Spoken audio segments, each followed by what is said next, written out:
Hello everyone. हम लोग GST में एग्जेम्पशंस शुरू करने वाले हैं और जब हम एग्जेम्पशंस पढ़ रहे हैं that means we are trying to study those areas जहां पे इन प्रिंसिपल जीएसटी तो अप्लीकेबल है। There is no doubt, there is no question about applicability of the goods and services tax, but government says on this particular goods और particular services we don't want GST, हमें GST नहीं चाहिए। This is what we talk about the exemptions. अब जब हम exemptions पढ़ रहे हैं तो we are going to study multiple exemptions. अगर आपको रफली जानना है, we will be studying more than 50 different kinds of exemptions. 50 से ज्यादा पढ़ने वाले, एग्जैक्ट नंबर मैं आपको नहीं बता रहा हूं। अब इसमें होगा क्या, हम जब एग्जेम्पशंस पढ़ेंगे so we are going to study particular category of exemption और particular exemption and then we are going to have practical questions on it. लेकिन जब हम ये पढ़ रहे हैं तो many of you will say कि सर इसे याद कैसे रखना है, हाउ टू लर्न इट और हाउ टू मेमोराइज इट और हाउ टू रट्टामाइज इट। और कई जगह पर यह भी होगा कि जब हम मान लेते हैं 10 एग्जाम्पशंस पढ़ रहे हैं और उसके बाद में 11, 12, 13 पर बढ़ रहे हैं तो पीछे के 10 कितने थे आपको एग्जैक्टली याद आना मुश्किल हो जाएगा। बट आपको करना क्या है, you have to read and study all the exemptions. At least 2 बार वीडियोस देखने हैं फर्स्ट, और फिर थर्ड टाइम पे जो भी आपको नोटिंग वगैरह करना है, सॉल्यूशंस वगैरह कॉपी करना है वो करना है। और फिर वरी नहीं करना है, because whenever practical question will come or whenever examiner will ask you कि whether this activity is exempt or taxable या calculate taxable value of supply or exempt supply, तो ऑटोमेटिकली वो particular entry या particular transaction देखकर आपको समझ में आ जाएगा कि ये एग्जेम्प्ट है या टैक्सेबल है। अब अगर एग्जेम्पशन हमको पढ़ना है तो एग्जेम्पशन पढ़ने के पहले before we start studying all the exemptions, first we need to understand कि एग्जेम्पशंस मिलते कैसे हैं, how the exemptions are granted और अवेलेबल। तो उसमें फर्स्ट एंड फॉरमोस्ट थिंग जो आती है, एग्जेम्पशन जो भी है और whatever kind of exemption is to be provided, it is given और provided in public interest.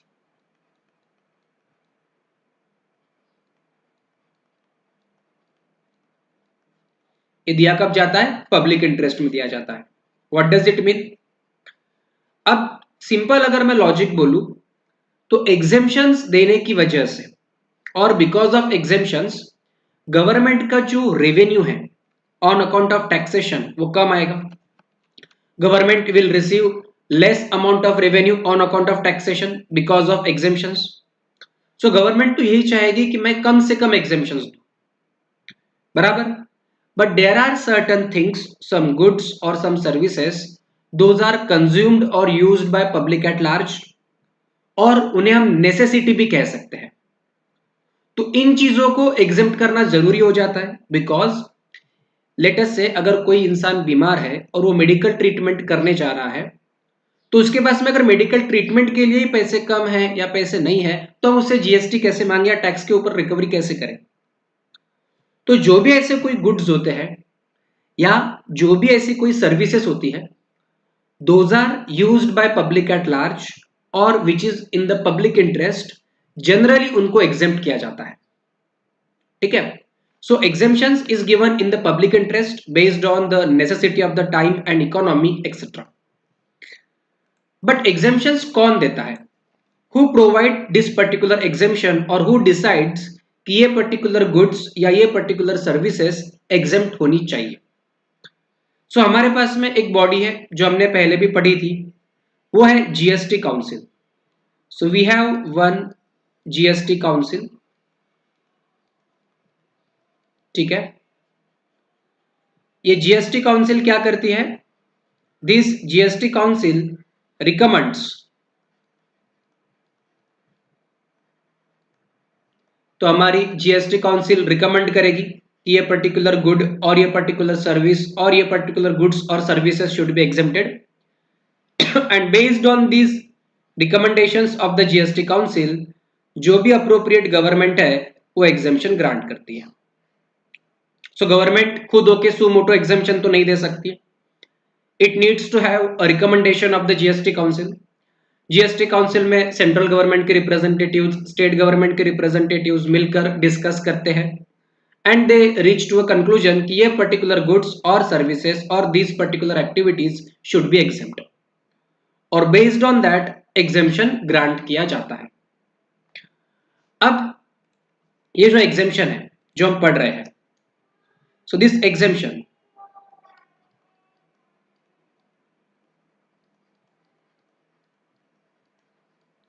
there can be two kinds of exemptions. One is general exemption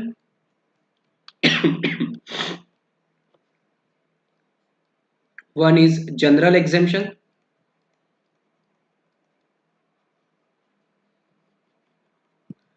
and another one is special or conditional exemption.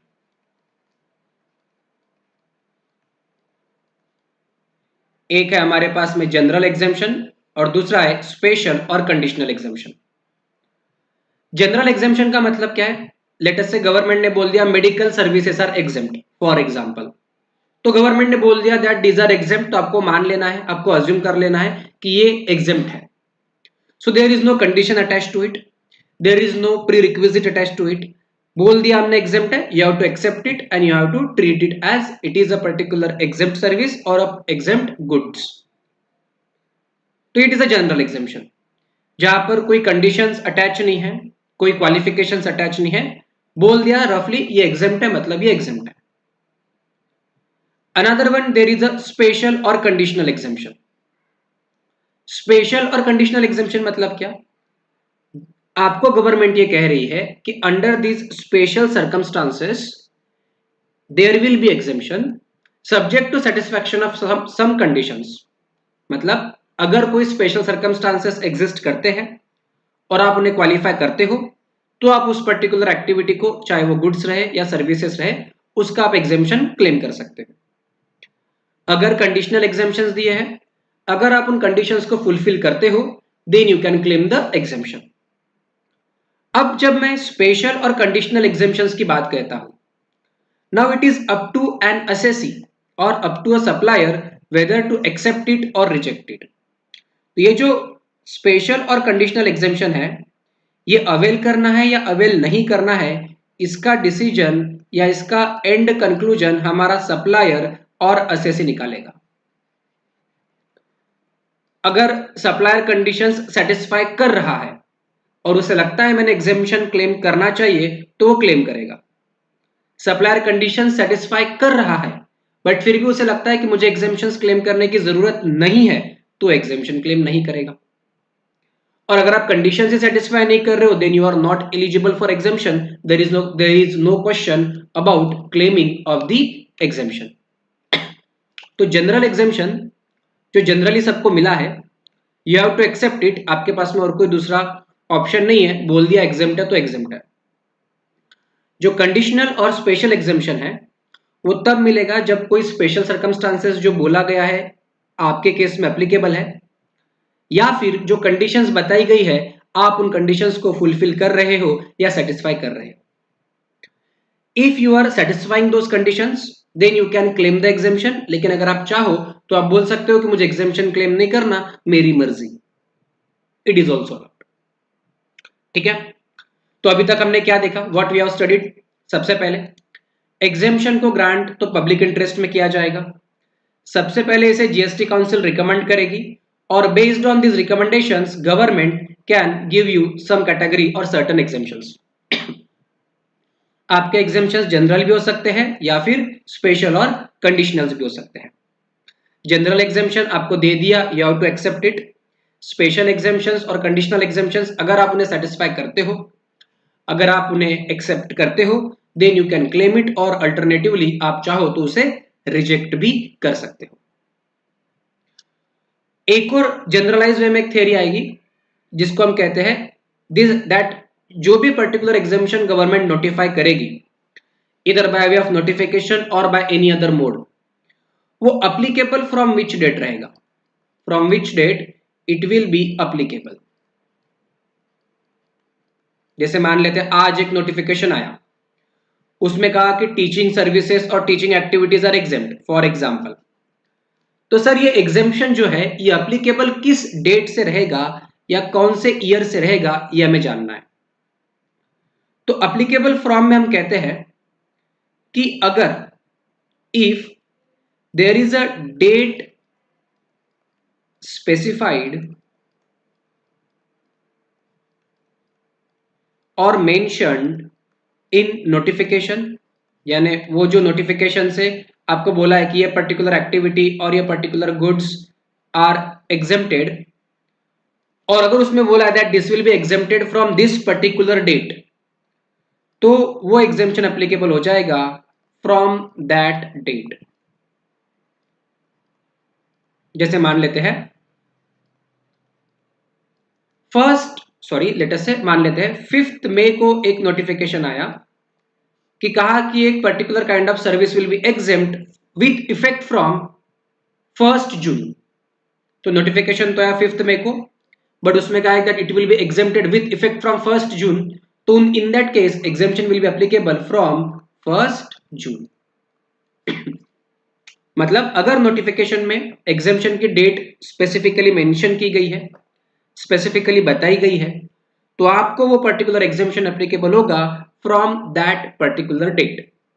उस particular date से आप exemption को claim कर सकते हो, आप exemption को अवेल कर सकते हो। लेकिन अगर नोटिफिकेशन में कोई डेट नहीं आई, if no date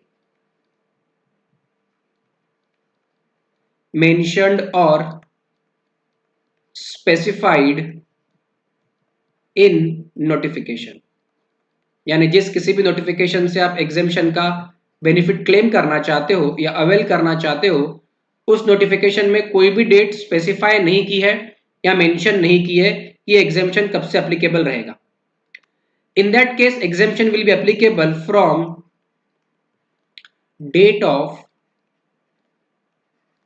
issue of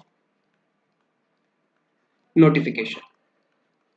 मतलब सिर्फ नोटिफिकेशन आ गया और बोला कि ये पर्टिकुलर एक्टिविटी या ये पर्टिकुलर सर्विसेज और ये पर्टिकुलर गुड्स आर एग्जेम्प्टेड, लेकिन this exemption will be applicable with effect from, इसका कोई डेट नहीं दिया या कोई और इंडिकेशन भी नहीं दिया जिससे आपको समझ में आए कि किस डेट से या किस डे से एग्जेम्पशन विल बी एप्लीकेबल। तो इन दैट केस जिस पर्टिकुलर डे को वो नोटिफिकेशन इशू हुआ उसके ऊपर जो डेट मेंशन है, from that date itself you are eligible to claim exemption for those particular category of goods or for those particular category of services. जैसे अगर नोटिफिकेशन 5 में को आया और उसने कहा 1 जून से एप्लीकेबल है, तो exemption will be applicable from 1 जून। अगर नोटिफिकेशन आया मान लेते हैं 5 में को और कहा कि next after 10 days exemption will be applicable, तो जैसे ही 10 डेज खत्म हो जाएंगे उस दिन से एग्जेम्पशन शुरू हो जाएगा।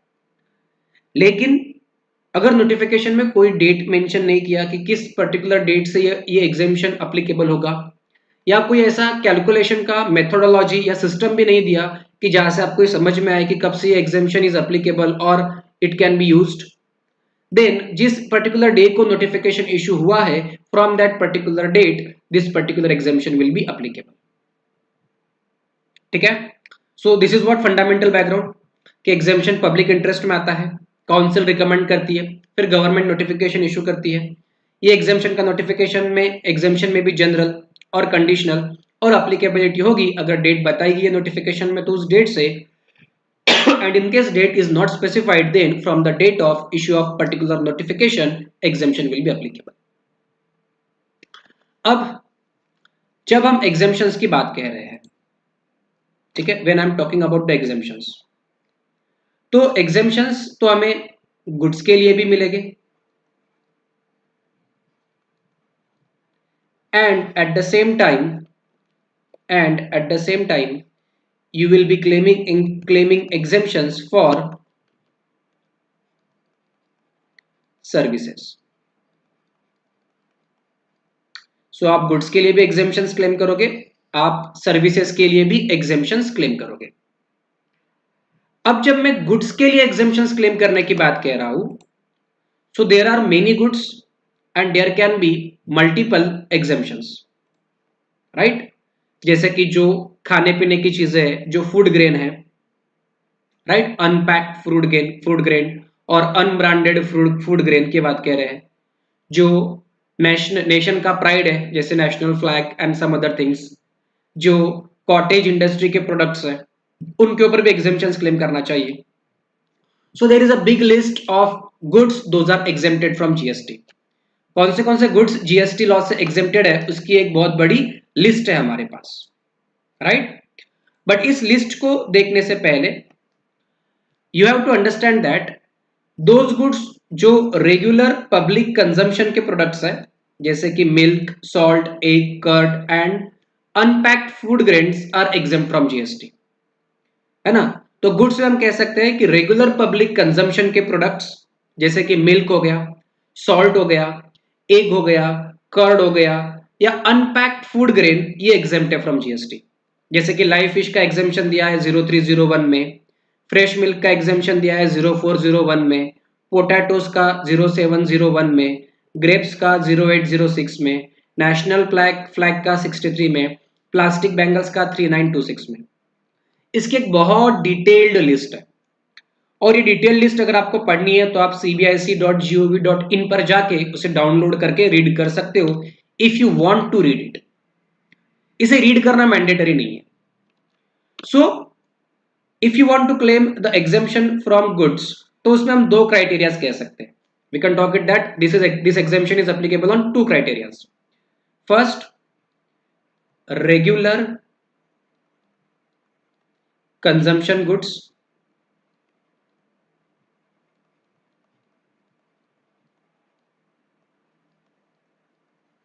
ठीक है।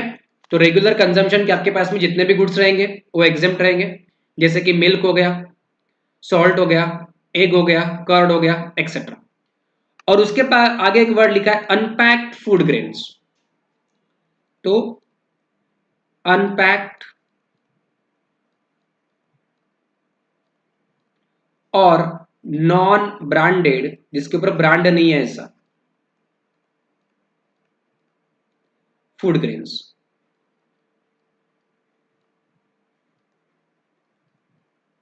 ये भी एग्जेम्प्ट है। मतलब जो रेगुलर कंजम्पशन के गुड्स है, दूध, फिश एक्सेट्रा, वो तो एनीवेज एग्जेम्प्ट है। लेकिन जब मैं फूड ग्रेन्स की बात कहता हूं, तो अगर वो नॉन ब्रांडेड है, नॉन ब्रांडेड मतलब क्या, ऐसा product which is not registered under trademark act. Brand मतलब क्या, आप ट्रेडमार्क एक्ट में अगर रजिस्टर्ड हो तो आपका वो ब्रांड है। जैसे मैं कह दूं कि मिलावटी बासमती राइस, एक एग्जांपल के तौर पे, मिलावटी बासमती राइस, और मिलावटी इज माय ट्रेडमार्क, तो ये मिलावटी बासमती राइस जो है ये ब्रांड नेम हो गया। अब जब मैं राइस सेल करूंगा तो राइस के भी दो कैटेगरीज होगी। एक ऐसा जो ब्रांडेड है, मतलब मिलावटी बासमती राइस, और एक ऐसा राइस जो आप लूज लीव्स में आउटराइट परचेस कर लेते हो। तो ये जो ब्रांडेड फूड ग्रेन है ये एग्जेम्प्ट नहीं है, it will be covered under the GST law. लेकिन जो अनब्रांडेड फूड ग्रेन है, जो आप किसी नाम से नहीं परचेस कर रहे हो, जो आप सिर्फ as a food grain purchase कर रहे हो, it will be exempt. I repeat, जो ब्रांडेड फूड ग्रेन है, जिसके ऊपर ब्रांड है, ट्रेडमार्क है, पैकेज करके मिल रहा है, it will be liable for GST. For example, मिलावटी बासमती राइस ब्रांड अफिक्स किया है और अच्छा सा पैकिंग वैकिंग करके हायर प्राइस वगैरह पे बेच रहा है, वॉट एवर इट इज, इसके ऊपर जीएसटी लगेगा।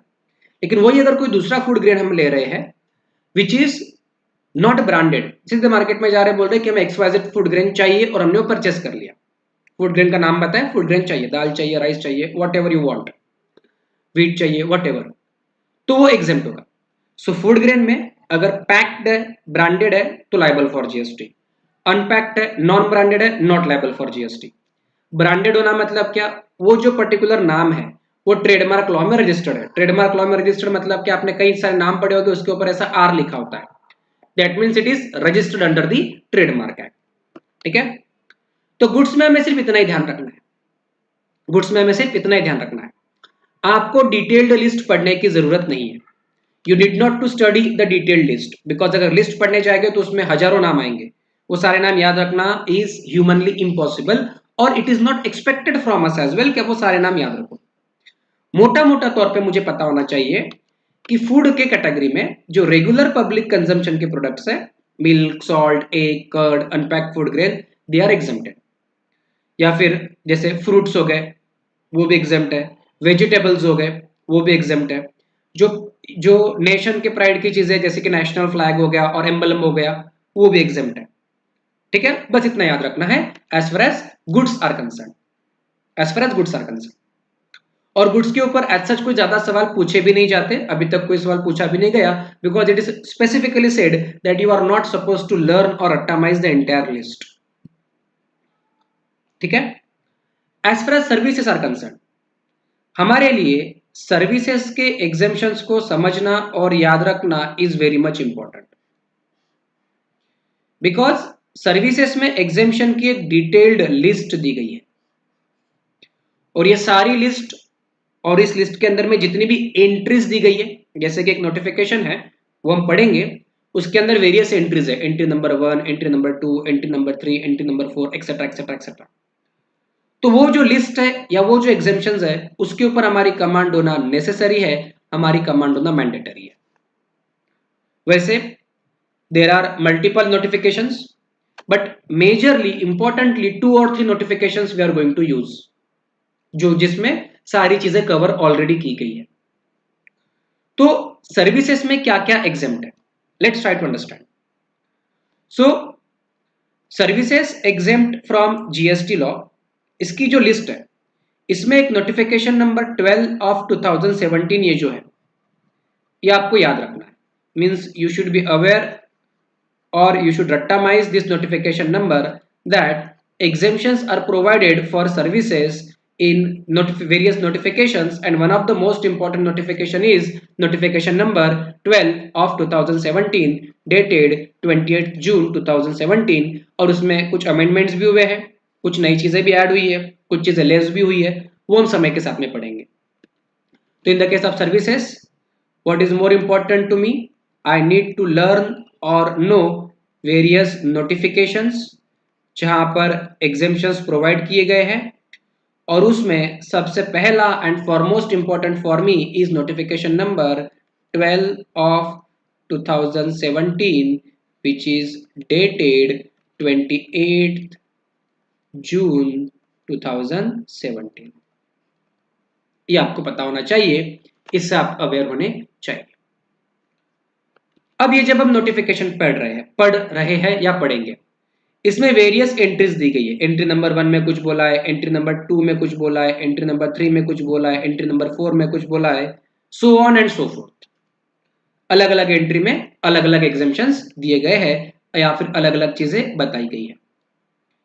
What we are going to study or how we are going to study, हम क्या करेंगे, इन सारे एंट्रीज को ग्रुप करेंगे और क्लब करेंगे in similar nature of activities, जैसे एक्टिविटीज और सर्विसेज रिलेटेड टू गवर्नमेंट और रिलीजियस ऑर्गेनाइजेशंस, ये हमारा एक ग्रुप है।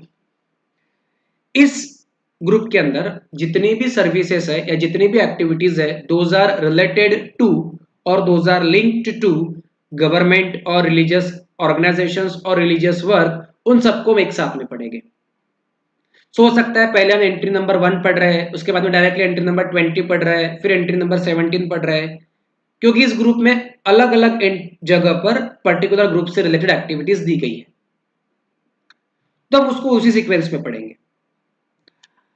इसका पढ़ने का फायदा क्या है, एग्जाम में जो प्रैक्टिकल आता है वो किसी एक ग्रुप को टारगेट करके आता है। जैसे मान लेते हैं किसी एक एग्जाम में गवर्नमेंट रिलेटेड एक्टिविटीज का उन्होंने एग्जामेशन पूछ लिया था, तो जिसने वो ग्रुप पढ़ा था उसमें वो सारे कंटेंट आ गए थे, वो 8 मार्क का सवाल उसका करेक्ट हो गया। किसी दूसरे एग्जाम में एग्रीकल्चरल रिलेटेड एक्टिविटी का एग्जामेशन आया है, तो वहां पे जिसने एग्रीकल्चरल ग्रुप को पढ़ लिया था या रिवाइज कर लिया था या रिलुक कर लिया था, उसका 6 मार्क्स का क्वेश्चन पूरा का पूरा सही चला गया। ठीक है ना, तो इसलिए हम उसको ग्रुप करके पढ़ेंगे। अब जब हम इसे पढ़ रहे हैं तो सबसे पहले first modus operandi will be, पहले हम एग्जेम्पशन के जो टेक्निकल वर्ड्स है या जो स्टैट्यूटरी गाइडलाइंस है उसके हिसाब से उसे पूरा पढ़ लेंगे। So first we will read all the exemptions according to their technical words or statutory guidelines. उसे पढ़ने के बाद हम सेम ग्रुप को या सेम एग्जेम्पशंस को बुलेट पॉइंट्स में एक बार फिर से पढ़ेंगे, ठीक है, and then we will move for the practicals on that question. तो पहले हम स्टैट्यूटरी गाइडलाइंस और टेक्निकल थिंग्स को एज दे आर स्टडी करेंगे, एक्सप्लेन करने की कोशिश करेंगे सो दैट आपके दिमाग में एक बैकग्राउंड पिक्चर क्लियर हो जाए. फिर हम उसको बुलेट पॉइंट्स में उतारेंगे सो दैट आपको बुलेट पॉइंट्स भी ध्यान में आ जाए. जहां जहां पर नेसेसरी हम वही वही पर बुलेट पॉइंट्स बनाएंगे, जहां पर जरूरत नहीं है वहां पे बनाने की कोई सेंस नहीं बनता. और फिर हम उसके ऊपर प्रैक्टिकल्स करेंगे, यानी उसका एप्लीकेशन पार्ट भी ऑटोमेटिकली क्लियर हो जाएगा. तो unless we complete entire group और एंटायर चैप्टर, आप लोगों को ध्यान से एक एक प्रोविजन को, एक एक क्वेश्चन को एब्जॉर्ब करना है. और मैं स्टार्टिंग में कह चुका हूं कि अगर आपको कहीं पर भी लग रहा है कि सर ये टू हेवी हो रहा है, तो उसमें कोई डरने की बात नहीं है. आपको शुरुआत में लगेगा वो हेवी होने वाला है या हो रहा है, बट जैसे ही आप ये पूरा चैप्टर खत्म कर लोगे एक या दो बार और उसकी नोटिंग कर लोगे, उसके बाद में कोई भी क्वेश्चन आने दो एग्जामिनेशन पे, आप उसे अप्रोप्रिएट वे में कर पाओगे 110%. तो चलिए हम लोग बढ़ते हैं सर्विसेज के एग्जामिनेशन की तरफ. और ये जो नोटिफिकेशन नंबर या ये जो डेट मैंने कहा है, ये आपको याद रखना है. तो first group which we are going to study is services related to charitable और रिलीजियस एक्टिविटीज. सो पहला जो हमारा ग्रुप है वो है सर्विसेज रिलेटेड टू चैरिटेबल और रिलीजियस एक्टिविटीज. यानी जो भी चैरिटेबल एक्टिविटीज कर रहे हैं या रिलीजियस एक्टिविटीज कर रहे हैं, इसमें क्या क्या एग्जेम्पशंस अवेलेबल है और कैसे कैसे अवेलेबल है, ठीक है. In principle majorly we have few entries in this particular group, जैसे entry number 1, entry number 13, entry number 60, entry number 80, ठीक है. मेजरली ये 4 एंट्रीज है. अब जैसे कि आप पढ़ रहे हो एंट्री नंबर 80 भी मैं कह रहा हूं, दैट मींस 80 प्लस एग्जेम्पशंस तो सर हमको यहीं पे पता चल गए, राइट. 80 प्लस एग्जेम्पशंस तो हमको यहीं पर दिख रहे हैं या पता चल रहे हैं. तो एंट्री नंबर हमें याद रखना नहीं है, हमें सिर्फ एग्जेम्पशन पता होना चाहिए. तो पहला एग्जेम्पशन क्या है, देखिए. Services by an entity registered under section 12AA of the income tax act by way of charitable activities. So पहला एग्जामिशन है services by an entity registered under section 12AA of the income tax act by way of charitable activity. तो अगर आपको ये particular exemption claim करना है, if you want to claim this particular exemption, तो यहां पे कुछ कंटेंट है. पहला you should be registered under section 12AA of income tax act, plus ये जो आप एक्टिविटीज कर रहे हो, this activities should B of the charitable nature. अगर ये आप दोनों कंडीशंस को सेटिस्फाई कर रहे हो तो आप एग्जेम्पशन को क्लेम कर सकते हो. मतलब 12AA of the income tax act में आप रजिस्टर्ड भी होने चाहिए, एंड जो आप पर्टिकुलर एक्टिविटी कर रहे हो that activity should be charitable in nature. अब इसका मतलब क्या है, 12AA of the income tax act, ये जो सेक्शन है, इस पर्टिकुलर सेक्शन में वो एंटिटीज रजिस्टर्ड होती है जो एक तो चैरिटेबल पर्पस के लिए काम करती है या फिर रिलीजियस पर्पस के लिए काम करती है. और ऐसे एंटिटी में जब आप रजिस्टर्ड होते हो तो इन्हें कुछ सर्टन सेट ऑफ बेनिफिट या certain set of specific obligations भी इनके होते हैं.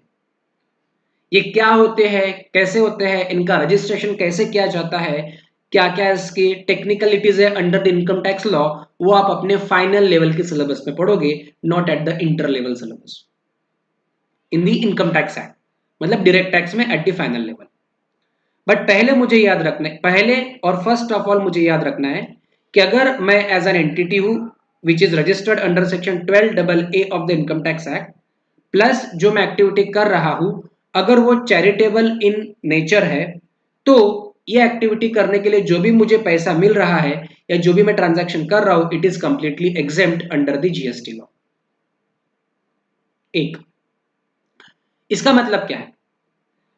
नाउ जो मैं स्टेटमेंट्स और वर्ड्स बोल रहा हूं उसे आपको ध्यान से सुनना है और एब्जॉर्ब करना है। नंबर 1, अगर कोई ऐसी एंटिटी है जो 12AA of the income tax act में रजिस्टर्ड नहीं है, if you are not registered under section 12AA of the income tax act and then you are doing charitable activity, तो ये taxable है। Why? Because you are not registered under income tax under section 12AA of the income tax act. So अगर आप 12AA में registered नहीं हो तो चाहे आप चैरिटेबल एक्टिविटी करो चाहे आप नॉन चैरिटेबल एक्टिविटी करो, it is liable for GST. ठीक है, number 1 should be clear if you are not registered under 12AA of the income tax act. Number 2, sir मैं 12AA of the income tax act में registered हूं, I am registered under section 12AA of the income tax act, but मैं जो activity कर रहा हूं is not charitable in nature, means registered under section 12AA of the income tax act but activity is not charitable, मतलब business nature की activity है, then it is taxable. 12AA में registered है and I am doing a charitable activity, then it is exempt. So 12AA होना भी जरूरी है और चैरिटेबल नेचर की एक्टिविटी होना भी जरूरी है। अब क्वेश्चन ये आता है कि sir what do we mean by charitable activity? Charitable activity का मतलब क्या है? तो चैरिटेबल एक्टिविटी का मतलब आपको जनरल और कॉमन सेंस में लेने का है, जनरल और कॉमन सेंस में लेने का है। जैसे charitable activity means what? Charitable activity का मतलब क्या है? Any activity which is related to public health, जो पब्लिक हेल्थ से रिलेटेड एक्टिविटी है, ठीक है ना। जैसे आप किसी की केयर कर रहे हो, आप केयर, पहले तो हेड है हमारा public health, activities related to public health which include any, किसी की केयर और काउंसलिंग करना, केयर और काउंसलिंग करना, फिर चाहे वो टर्मिनली इल पर्सन हो और फिजिकली और मेंटली डिसेबिलिटी हो उसमें, चाहे वो HIV एड्स और किसी दूसरा बड़े डिजीज से अफेक्टेड हो, या फिर एडिक्शन हो किसी, उसे नार्कोटिक्स का या ड्रग्स का एडिक्शन हो, आप उसे उस एडिक्शन से किस तरीके से निकलना चाहिए उसमें आप सपोर्ट कर रहे हो, तो ये चैरिटेबल एक्टिविटी में आएगी। आप कोई रिलीजियन और स्पिरिचुअलिटी और योगा को प्रमोट कर रहे हो, सो एडवांसमेंट और प्रमोशन ऑफ रिलीजन और स्पिरिचुअलिटी और योगा, इसे भी हम चैरिटेबल एक्टिविटी मानते हैं। एडवांसमेंट ऑफ एजुकेशनल प्रोग्राम्स और स्किल डेवलपमेंट रिलेटिंग टू, आप कोई एजुकेशनल प्रोग्राम कर रहे हो या स्किल डेवलपमेंट का प्रोग्राम कर रहे हो, ऐसे लोगों के लिए जो अबैंडन्ड और ऑर्फन और होमलेस चिल्ड्रंस है, फिजिकली और मेंटली अब्यूज्ड और ट्रॉमाटाइज्ड पर्सन है, प्रिजनर्स है मतलब जिनको जेल हो गई वो लोग है, और person over the age of 65 जो रूरल एरियाज में रह रहे हैं, या फिर preservation of environment including watershed, forest and wild life की एक्टिविटी कर रहे हो, तो इसे हम चैरिटेबल एक्टिविटीज कहते हैं। सो ये सारी एक्टिविटीज को हम क्लासिफाई करते हैं in the nature of charitable activities, right. या फिर any other work of advancement of general public utility भी यहाँ पे आ सकता है। तो जो चैरिटेबल एक्टिविटीज का ये जो वर्ड है, इस वर्ड का आपको मीनिंग एक तो अपने खुद के कॉन्सेंसस से भी लेने का है, खुद का कॉन्सेंसस जो बोलता है उससे भी लेना है, प्लस ये जो रोमन 1, रोमन 2, रोमन 3 और रोमन 4 में जो जो अलग अलग डिटेल्स दी गई है, इसके अकॉर्डिंग भी आपको इसे जज करना है कि ये पर्टिकुलर एक्टिविटी चैरिटेबल है या नहीं है। इसके अलावा चैरिटेबल एक्टिविटीज में और क्या क्या चीजें आ सकती है या क्या क्या चीजें नहीं आ सकती है, let's try to understand them or let's try to look into them. जैसे कोई एजुकेशनल इंस्टीट्यूशन है जो मैनेज कर रहा है कोई चैरिटेबल इंस्टीट्यूट और चैरिटेबल ट्रस्ट, तो अगर ये जो स्कूल और कॉलेजेस की जो एक्टिविटी है, अगर ये एक्टिविटी इन लोगों के लिए है जिन लोगों के लिए हमने आपको कहा है कि आप स्किल डेवलपमेंट और एजुकेशन का प्रोग्राम कर सकते हो A, B, C and D में, तो education related activities are exempted under GST because they are covered in the nature of charitable activities, provided that trust or that institution should be registered under section 12AA of the Income Tax Act, plus it should be in the nature of charitable activity or charitable nature. ठीक है। तो पहला point हमें याद रखना है कि आप 12AA में रजिस्टर्ड होने चाहिए of the income tax act, plus आप जो एक्टिविटी कर रहे हो वो चैरिटेबल इन नेचर होनी चाहिए, तो जाके आप ये पर्टिकुलर एग्जेम्पशन क्लेम कर सकते हो या इसकी आप डिमांड कर सकते हो या आप इसके लिए एलिजिबल हो। आगे बढ़ते हुए थोड़ा हम आगे बढ़ना चाहेंगे अभी।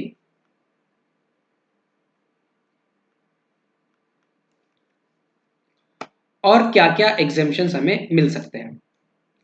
Services provided bye a person by way of, services provided bye a person by way of conduct of any religious ceremony, कोई रिलीजियस सेरेमनी आप कंडक्ट कर रहे हो, ठीक है, जैसे किसी का बर्थडे है तो पूजा कर रहे हो, कहीं पर हवन हो रहा है, कहीं पर कुछ और रिलीजियस एक्ट हो रहा है under any kind of religion और अंडर एनी रिलीजन, जिसके लिए आप दान दक्षिणा और whatever kind of payment कर रहे हो या किसी भी नाम से पेमेंट कर रहे हो, तो वो जो पर्सन, वो जो पंडित और मौलवी और फादर और एनी अदर रिलीजियस पर्सन वो जो एक्टिविटी कर रहा है या वो जो रिलीजियस सेरेमनी कर रहा है, दैट सेरेमनी और that religious activity is completely exempted under GST law.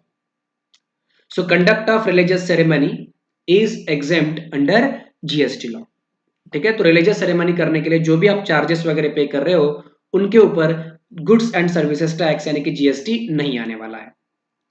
Then दूसरा है, देन बी में हमारे पास में एक और एग्जाम्पशन है, ध्यान से देखना है इसको। रेंटिंग ऑफ, मतलब आप यहाँ पे रेंटिंग कर रहे हो, what you are doing, renting, renting of, आप किस चीज का रेंटिंग कर रहे हो, premises of religious place, religious place का प्रेजेंट्स का आप रेंटिंग कर रहे हो जो कि जनरल पब्लिक यूटिलिटी के लिए अवेलेबल है, ठीक है। So renting of premises of religious place meant for general public owned or managed by an entity registered under section 12AA of the income tax act। अब जैसे कई सारे टेम्पल्स होते हैं, चर्च होते हैं या कई सारे दरगाह और any other kind of religious place होता है, उसके बाहर बहुत सारी जगह खाली होती है जहां पे कुछ शॉप्स या कुछ प्रीमाइसेस होती है, जहां पर जो आपको रिलीजियस एक्टिविटी करनी है उससे रिलेटेड जो भी आपको मटेरियल की या जो भी आपको चीजों की जरूरत है वो चीजें वहां पर आपको अवेलेबल कर दी जाती है जो आप वहां से परचेस करते हो। ये जो शॉप्स है या ये जो प्रीमाइसेस है, this premises is generally owned by the trust or the institution which maintains or manage that religious premises। Let us say कोई एक टेम्पल है, टेम्पल के बाहर में कुछ शॉप्स है, वो शॉप्स जहाँ पे एस्टेब्लिश्ड है वो जो जगह है वो ओन की जाती है टेम्पल ट्रस्ट के द्वारा या वहां के मैनेजमेंट के द्वारा। लेकिन ये जो शॉप्स यूज कर रहे हैं, ये जो लोग ये शॉप्स जो यूज कर रहे हैं, इनको इस शॉप का कुछ रेंट पे करना पड़ेगा, दे आर सपोज टू पे रेंट ऑन देम, राइट। तो ये जो एंटिटी है जो 12AA में रजिस्टर्ड है और रिलीजियस प्लेस है, ये जो रेंटिंग कर रही है इसको जो रेंट मिल रहा है वो एग्जेम्प्ट है जीएसटी लॉ के अंदर। Means N entity which is registered under section 12AA of the income tax act who is renting a religious premises or religious place, इसे जो रेंट मिल रहा है it is exempt under GST law. मतलब 12AA में registered भी होना चाहिए, religious premises or religious place भी होना चाहिए which is meant for general public usage, तो इसको जो रेंट मिल रहा है वो एग्जेम्प्ट होगा। लेकिन however nothing contain in entry number B, यानी यहाँ पे जो एंट्री नंबर बी है, nothing contain in entry number B of this exemption shall apply to, यानी नीचे ये जो रोमन 1, रोमन 2 और रोमन 3 वाली ये जो एक्टिविटीज दी है, ये रोमन 1, रोमन 2 और रोमन 3 वाली activities these are taxable, these are taxable, मतलब यहां पे आपको कोई भी एग्जेम्पशन मिलने वाला नहीं है, राइट। सो नथिंग कंटेन्ड यानी ऊपर जो भी आप लोगों ने रीड किया या देखा, this shall not be applicable in below cases, यानी नीचे दिए गए सिचुएशंस में आपको एग्जेम्पशन मिलने वाला नहीं है। Means you are suppose to discharge और you are suppose to pay GST on these activities which is in the Roman 1, 2 and 3. अब ये activities कौन सी है पहले देखिए. Renting of rooms. Renting of rooms where charges are rupees 1000 or more per day. Renting of rooms where charges are rupees 1000 or more per day. Renting of premises or community hall or kalyana mandapam or open area and like where charges are rupees 10,000 or more per day. And renting of shops or other space for business or commerce where charges are rupees 10,000 or more. Since now you are giving on rent a shop और commercial place, तो यहाँ पे ये जो 10,000 और मोर इसके आगे word use किया गया है पर मंथ. अब इसका मतलब क्या है? Let us try to understand this. अब मानते हैं कोई religious premises or religious place है,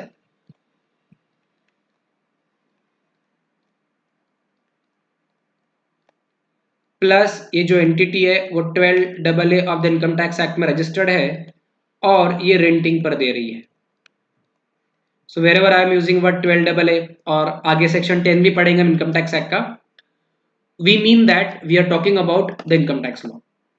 सो जैसे कि यहाँ पर दिया है you are registered under section 12AA of the income tax act or under section 1023C5 of the income tax act. दोनों यहाँ पे कवर होता है.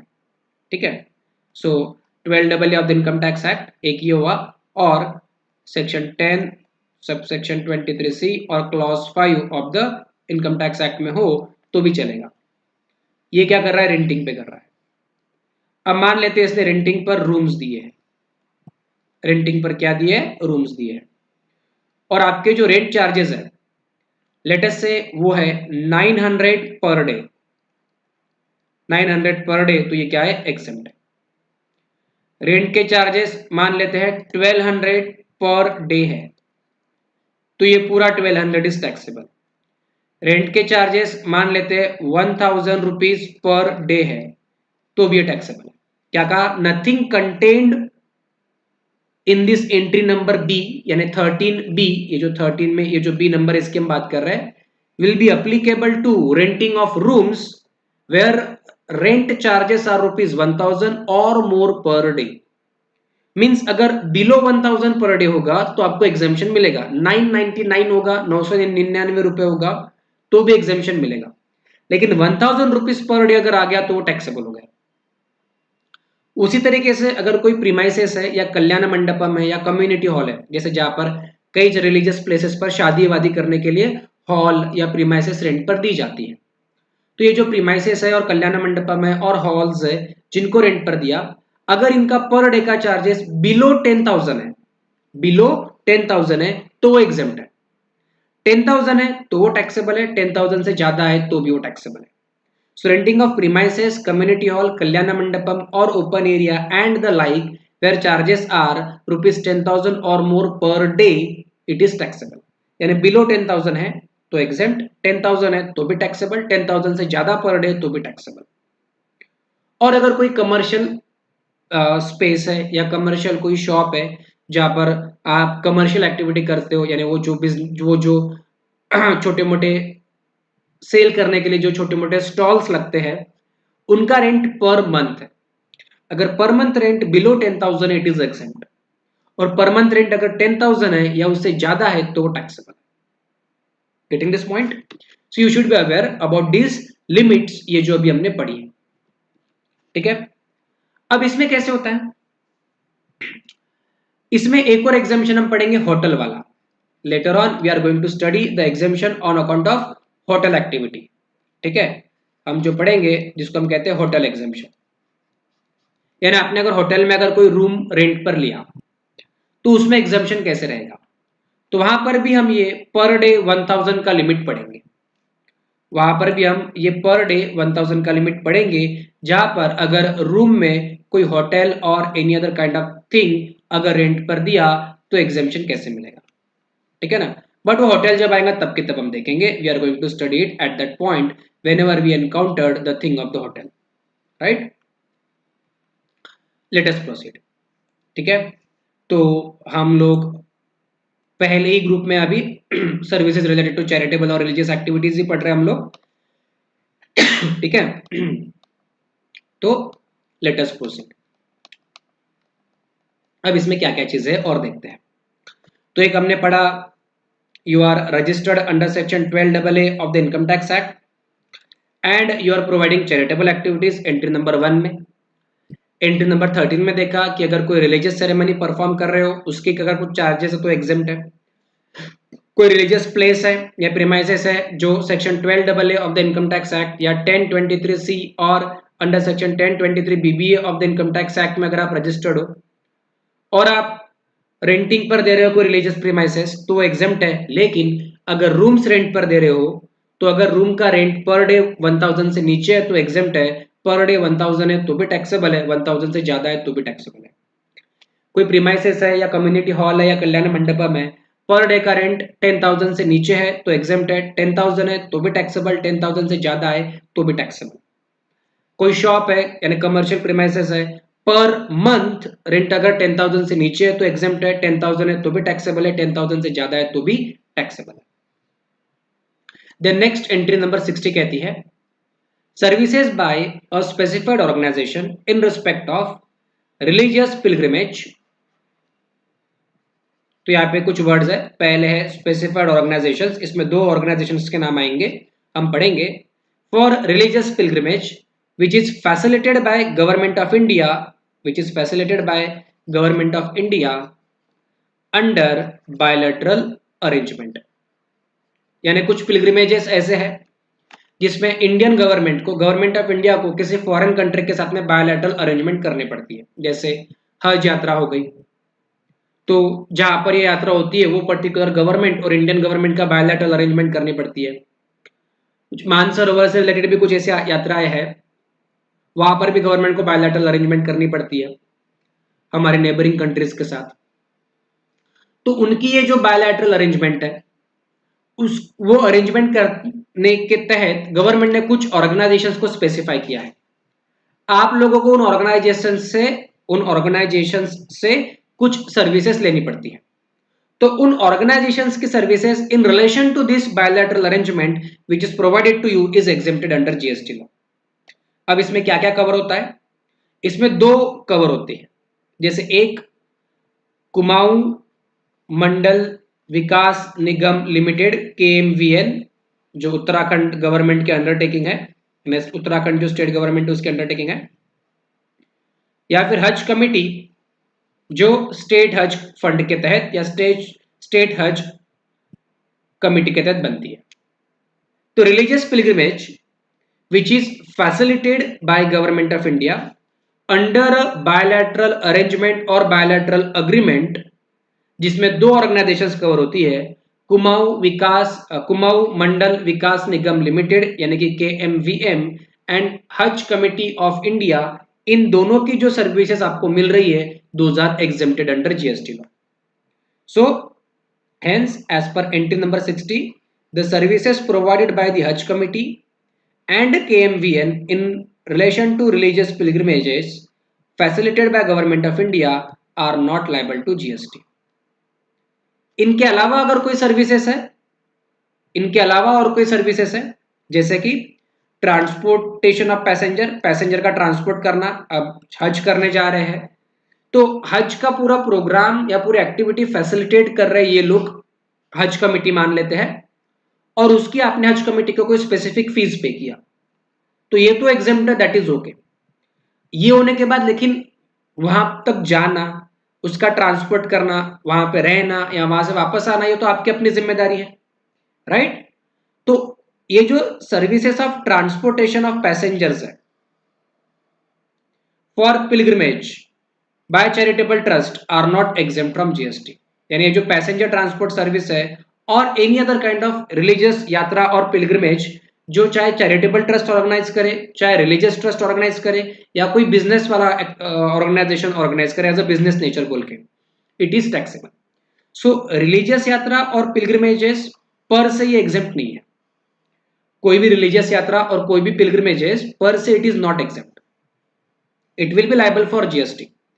सिर्फ ये जो कुमाऊं मंडल विकास निगम लिमिटेड और ये जो हज कमेटी की जो एक्टिविटीज है, these are exempted under GST. इनके अलावा कोई भी रिलीजियस पिलग्रिमेजेस कर रहे हो आप या कोई भी एक्टिविटी कर रहे हो आप, it is liable for GST, it is taxable. Even अगर आप हज के लिए भी जा रहे हो एंड द सर्विस और activity which is given in the question is not related to Haj committee, और वो जो कुमाऊं मंडल विकास निगम लिमिटेड जो ऑर्गेनाइजेशन है उससे अनरिलेटेड कोई एक्टिविटी है, तो वो लाइबल फॉर जीएसटी होगी। ओके, सो रिलीजियस पिलग्रिमेजेस में सिर्फ दो ही चीजें याद रखनी है, Haj committee and Kumaon Mandal Vikas Nigam limited के जो रिलीजियस पिलग्रिमेजेस के रिलेटेड जो एक्टिविटीज है, those are exempted under GST law. इसके अलावा और क्या क्या एग्जेम्प्टेड है? Services by way of training or coaching in recreational activities relating to arts or culture or sports by a charitable entity registered under section 12AA of the Income Tax Act। ठीक है, मतलब sir ये क्या है? Let's try to understand this. पहली बात तो आप क्या कर रहे हो, आप प्रोवाइड कर रहे हो training or coaching in recreational activities. ठीक है ना, मतलब आप लोगों को ये जो सीएमए की कोचिंग और ट्रेनिंग मिल रही है या सीए की कोचिंग और ट्रेनिंग मिल रही है या सीएस की कोचिंग और ट्रेनिंग मिल रही है, जो प्राइवेट कोचिंग इंस्टीट्यूट्स चला रहे हैं, it is not exempted under GST, उसके ऊपर जीएसटी आएगा। What is exempt? एग्जेम्पशन में ए है आर्ट्स और कल्चर। सो कोई भी आर्ट को आप प्रमोट कर रहे हो, इंडियन कल्चर को आप प्रमोट कर रहे हो, सो ये जो रिक्रिएशनल एक्टिविटी है और ट्रेनिंग है, it is exempted under GST law. Number B sports, लेकिन स्पोर्ट्स का एग्जेम्पशन क्लेम करने के लिए आप चैरिटेबल एंटिटी होनी चाहिए 12AA of the income tax act, तो आपको एग्जेम्पशन मिलेगा, अदरवाइज आपकी activity will be taxable. Let us say sporting से रिलेटेड एग्जांपल के लिए मान लेते हैं बीसीसीआई, ये जो ऑर्गेनाइजेशन है, मान लेते हैं ये 12AA of the income tax act में रजिस्टर्ड है और एज अ चैरिटेबल एक्टिविटी ये क्रिकेट की ट्रेनिंग प्रोवाइड कर रहे हैं, स्पोर्ट्स की ट्रेनिंग प्रोवाइड कर रहे हैं, और for the timing Indian Olympic association या ओलंपिक की जो भी बॉडी है वो 12AA of the income tax act में रजिस्टर्ड है और चैरिटेबल नेचर से आपको स्पोर्ट्स की ट्रेनिंग दे रहे हैं, तो इसकी जो भी वो फीस और चार्जेस आपसे कलेक्ट करेंगे, दो that will be exempt under GST law. लेकिन कोई बिजनेस और प्राइवेट एंटिटी है या प्राइवेट स्पोर्टिंग ऑर्गेनाइजेशन है जो आपको स्पोर्ट्स की ट्रेनिंग दे रही है, उनकी जो फीस है या उनके जो चार्जेस है, they will be liable for GST, they will be liable for GST. Getting this point? तो ये जो services related to charitable and religious activities है, जिसमें entry number 1, entry number 13, entry number 60 and entry number 80, ये जो अलग अलग entries आपको दी गई है, ये आपको डेडिकेटेड वे में 2 से 3 बार रीड करना है, इतना ही कंटेंट, और आपको दिमाग में एब्जॉर्ब करना है। और उसके ऊपर ये जो हमने एक्सप्लेनेशन दिया है, इसके ऊपर भी आपको ध्यान रखना है कि ये सारी चीजें, ये सारी बातें मुझे याद होनी चाहिए, बराबर है? तो चैरिटेबल एक्टिविटीज में योगा कैंप, मेडिटेशन कैंप भी आएगा, hospitals manage by charitable trust भी आएंगे, राइट? रिक्रिएशनल एक्टिविटीज में हमने जो चीजें पढ़ी, एक बार फिर से अगर देखना है तो services by way of training or coaching in recreational activities relating to arts or culture exempt है, sports by charitable entity but it should be registered under section 12AA of the income tax act are exempt from GST law, right? तो ये exemption सिर्फ इतनों के लिए ही मिल रहा है। What does it mean? It means one more thing, let's read this. ठीक है, training or coaching in recreational activities in areas other than arts, culture or sport are outside the purview of this entry. Means they are liable for GST, they are taxable. ठीक है ना, they are liable for GST, they are taxable. तो ये जो हमने highlight किया हुआ part है, ये क्या कह रहा है, that it will be taxable under GST law. We will study this slowly and steadily, we will study this, right? So any kind of training or coaching in recreational activities in the areas other than arts or culture or sport is outside the purview of this entry and thus it will be liable for GST। ठीक है ना, उसके आगे कुछ और चीजें हम देखने की कोशिश करते हैं। Further training or coaching in relation to all forms of art or culture or sport is covered under this entry, namely dance, music, painting, sculpture, literary activities, theater, sports etc. यहाँ पर कवर्ड है। ठीक है ना, तो example के लिए क्या क्या कवर्ड है, क्या क्या नहीं कवर्ड है, आप इसके ऊपर से ध्यान में रख सकते हैं। ठीक है, अब हम जो पढ़ रहे हैं, हम वो चीजें पढ़ रहे हैं, those are services provided by charitable और रिलीजियस एक्टिविटी। ठीक है ना, तो यहाँ पे हम पढ़ रहे हैं कि ये लोग सर्विसेज प्रोवाइड कर रहे हैं। Sir what will happen, you are providing services to charitable trust. Let us say आप क्वालिफाई हो गए, आप सीए में बन गए और सीए बन गए और सीएस बन गए, तो जो भी आप प्रोफेशनल करियर में एंट्री ले रहे हो, आपने ये प्रेस्टिजियस एग्जाम को क्रैक कर लिया और आप क्वालिफाई हो गए, you are now qualified in this professional examination. तो खुश हो जाओ। और आप किसी चैरिटेबल ट्रस्ट को अकाउंटिंग की सर्विस दे रहे हो या ऑडिट की सर्विस दे रहे हो या टैक्सेशन रिलेटेड सर्विस दे रहे हो, तो आप ये जो चैरिटेबल एक्टिविटी या करने वाली ट्रस्ट को आप लोग जो सर्विसेज दे रहे हो, it is not exempt under GST law, it is liable for GST. ठीक है ना, so services provided to a charitable trust are not outside the ambit of GST unless specifically exempted। अगर किसी दूसरे किसी प्रोविजन के तहत या दूसरे किसी एग्जेम्पशन के तहत एग्जेम्प्ट है तो बात अलग है। ये हम यहां पर क्यों पढ़ रहे हैं, to make you understand something. जैसे import of services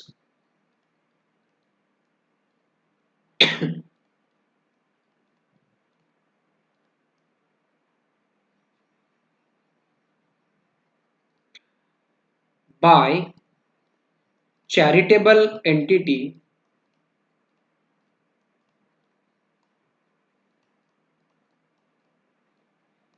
eligible for exemption।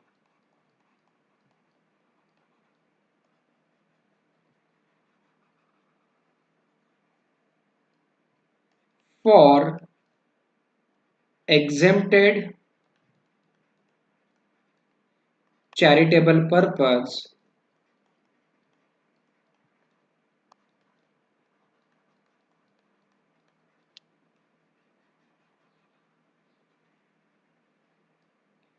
is also exempt।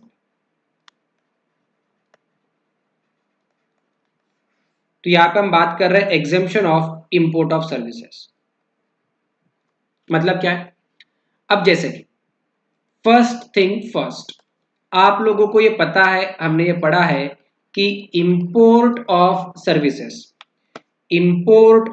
Services are liable to GST under reverse charge mechanism, right. Import of services are taxable under GST under RCM.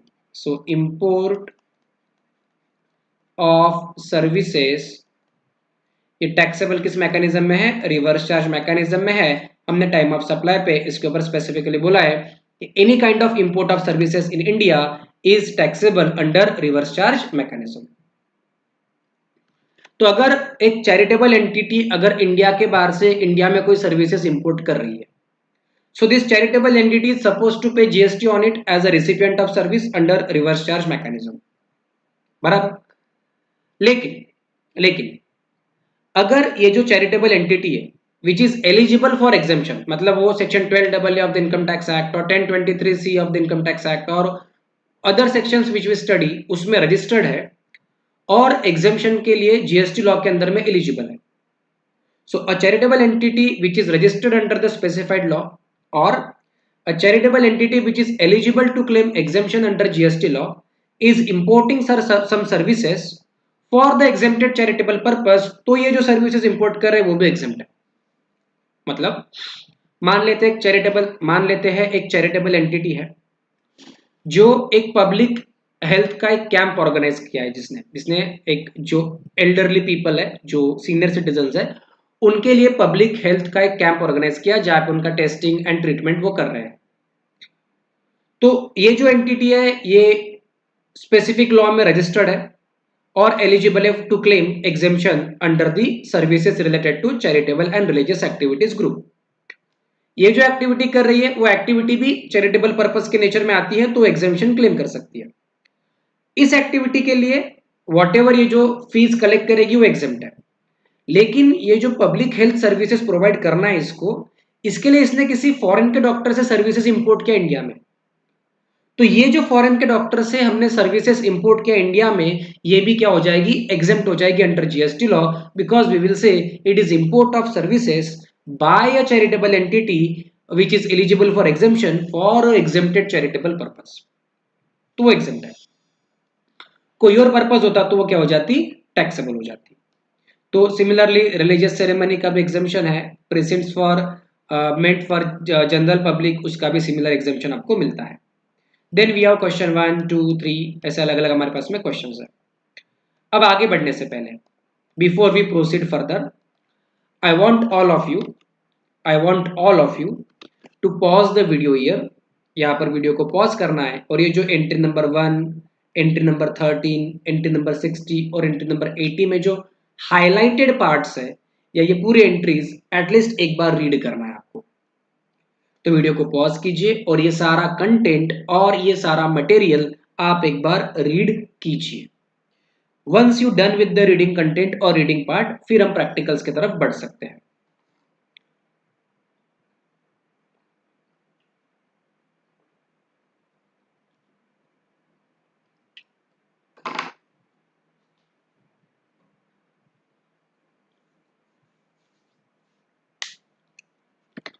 तो hopefully आपने वो read कर लिया है और अब हम प्रैक्टिकल्स की तरफ बढ़ेंगे.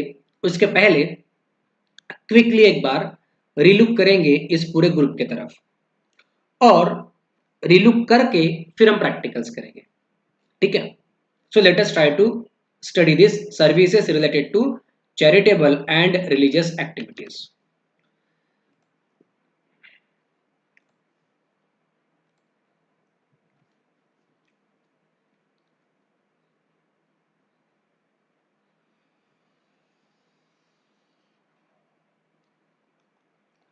तो हम फर्स्ट पढ़ रहे हैं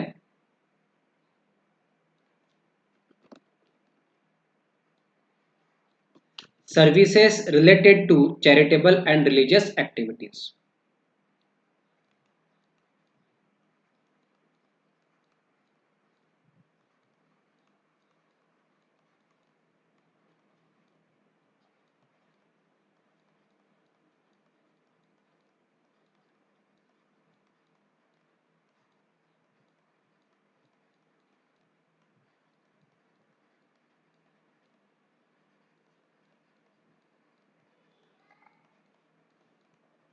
ठीक है. सर्विसेज रिलेटिंग टू चैरिटेबल और रिलीजियस एक्टिविटीज, इसमें क्या क्या एग्जेम्पशन है एक बार क्विकली देखने की हम लोग कोशिश करते हैं.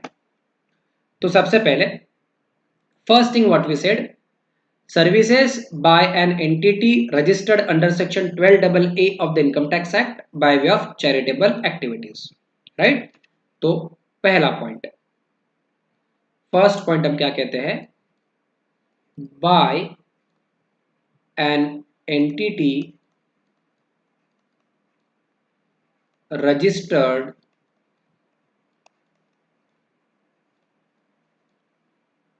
under section 12AA of the income tax act plus आप 12AA of the income tax act में रजिस्टर्ड हो जाओ, plus by way of charitable activities.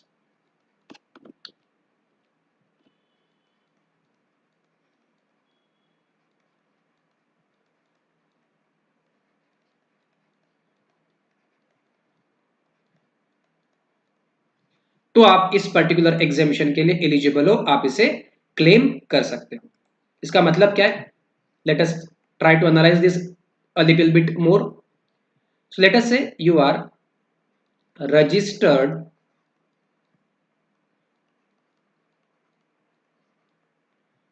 under section 12AA of income tax act.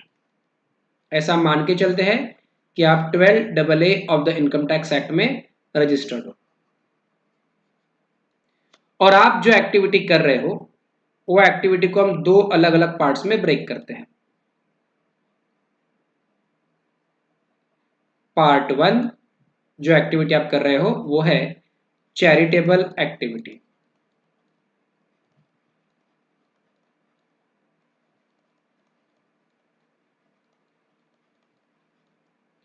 So you are registered under 12AA of the Income Tax Act and the activity which you are doing is charitable in nature. और second में the activity which you are doing is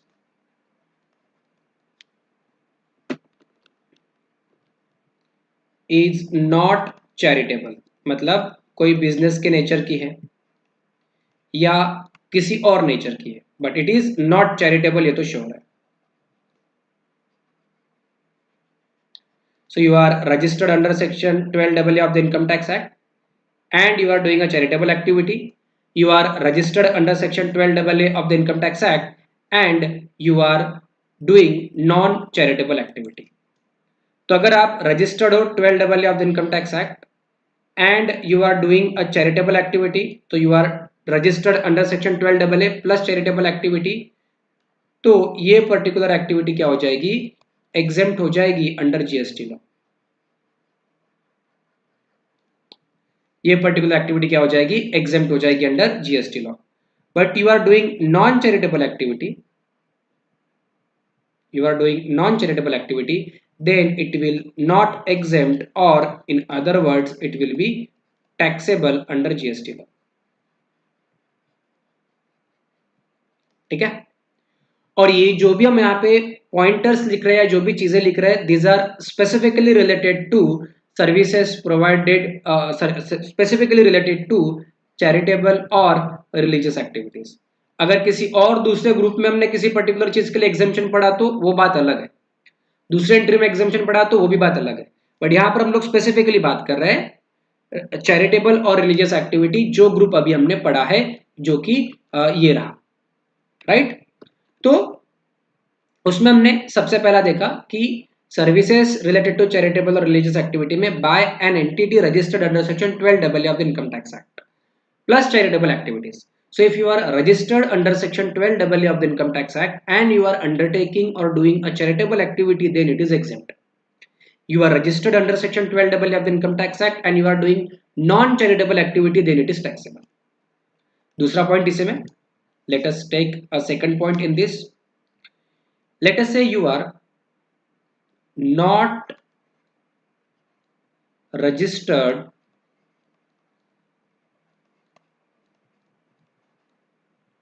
under section 12AA of Income Tax Act.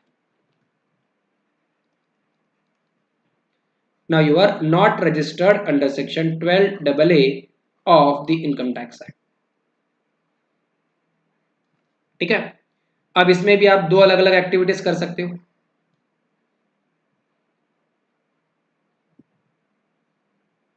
One is latest से आप जो activity कर रहे हो वो है चैरिटेबल एक्टिविटी,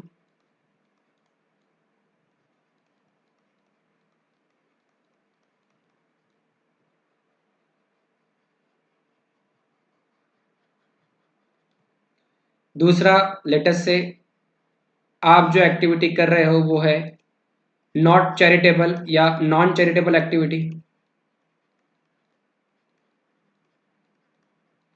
वो चैरिटेबल इन नेचर नहीं है, right. So if you are not registered under section 12AA of the income tax act, अगर आप रजिस्टर्ड ही नहीं हो तो आप एग्जेम्पशन कहां से क्लेम कर रहे हो, right. So if you are not registered under section 12AA of the income tax act, भैया आप रजिस्टर्ड ही नहीं हो तो एग्जेम्पशन क्लेम करने का सवाल ही आता नहीं है। एग्जेम्पशन कहां पर अवेलेबल है? यू आर रजिस्टर्ड, आप रजिस्टर्ड हो 12AA में प्लस चैरिटेबल एक्टिविटी है। तो यहाँ पे आप रजिस्टर्ड ही नहीं हो income tax act 12AA of the income tax act, तो चाहे आप चैरिटेबल एक्टिविटी करो, whether you do charitable activity, तो भी वो क्या रहेगा? टैक्सेबल रहेगा। या फिर चाहे आप नॉन चैरिटेबल एक्टिविटी करो तो भी वो क्या रहेगा? टैक्सेबल ही रहेगा, राइट। सो अगर आप 12AA of the income tax act में रजिस्टर्ड हो प्लस चैरिटेबल एक्टिविटी कर रहे हो, एग्जेम्प्ट है। You are registered under section 12AA of the income tax act and you are doing not charitable activity, then it is taxable, means not exempt. If you are not registered under section 12AA of the income tax act, charitable करो या non charitable करो, it is taxable. ठीक है? This is what the group में का first point we understood. Second क्या है? What does second point says to us? Services by way of religious ceremony. तो religious ceremony से related सारी services, सारी activities are exempted under GST, चाहे वो पूजा करो, हवन करो या कुछ भी करो, नेम सेरेमनी करो, शादी करो, बर्बादी करो, कुछ भी करो, it is exempted, right? So let us write it.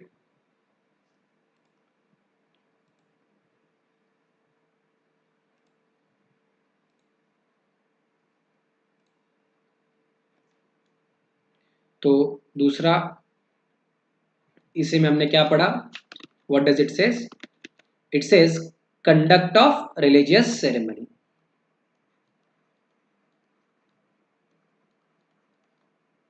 Conduct of religious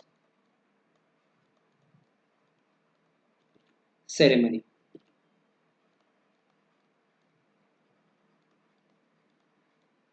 तो इससे रिलेटेड जो भी चार्जेस है या जो भी एक्सपेंसेस है, those are exempt under GST law, उसमें तो कोई प्रॉब्लम या कुछ इश्यू होना नहीं चाहिए।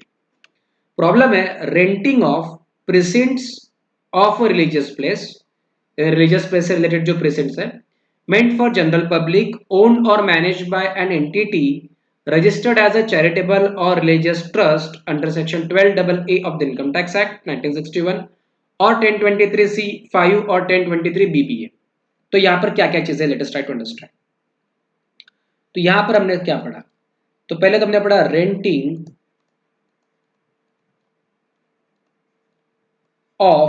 Of what? प्रीसिड्स।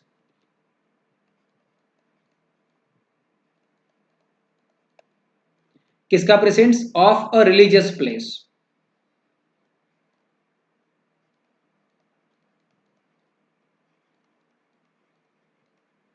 किसी रिलीजियस प्लेस का प्रेजेंट रेंट पर हो रहा है, which is meant for general public, which is plus which is owned or managed by, किससे ओन और मैनेज्ड बाय है?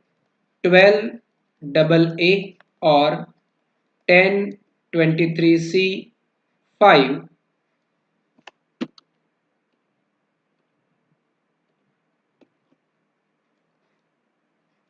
Clause 5 or of by whom? 1023BBA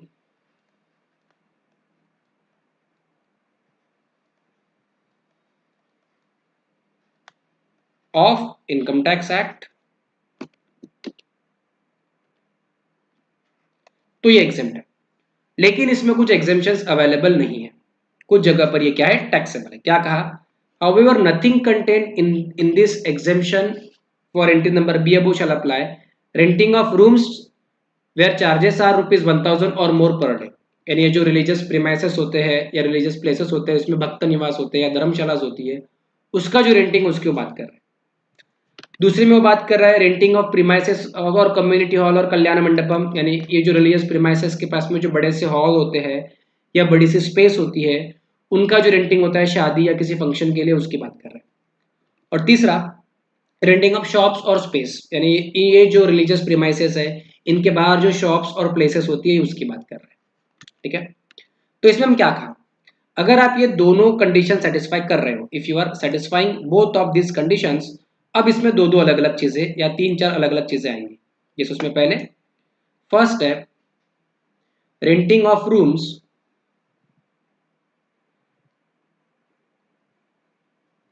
इसके अंदर में क्या है, renting of rooms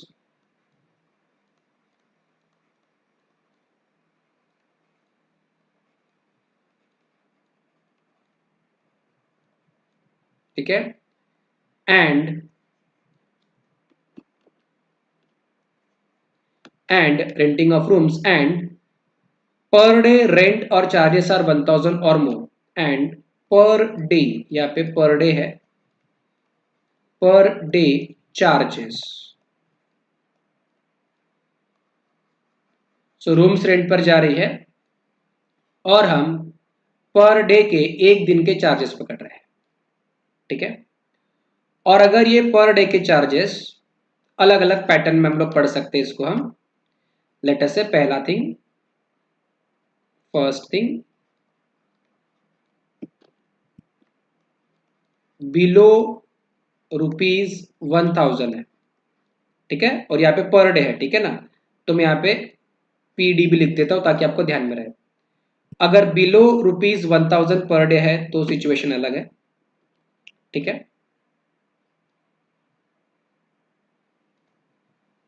above ₹1000 per day है तो situation अलग है। और जिन लोगों को एकदम डॉट पॉइंट पे समझना है तो ₹1000 पर डे अगर है तो सिचुएशन अलग है, ठीक है। सो आपने रेंटिंग ऑफ रूम्स किया, charges are like this, per day below ₹1000 है, अगर 1000 से नीचे अगर पर डे है तो ये पूरी की पूरी activities accept. Above ₹1000 per day है तो ये डेफिनेटली क्या है, टैक्सेबल।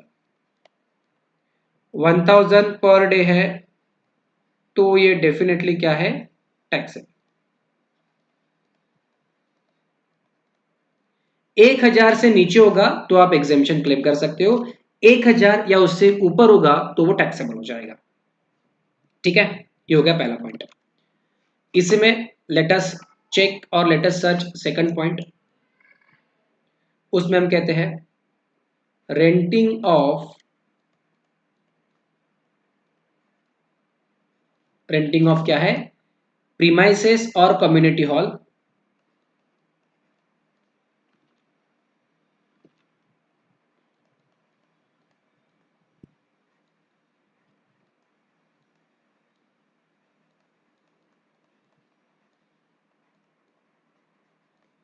एक्सेट्रा, ठीक है।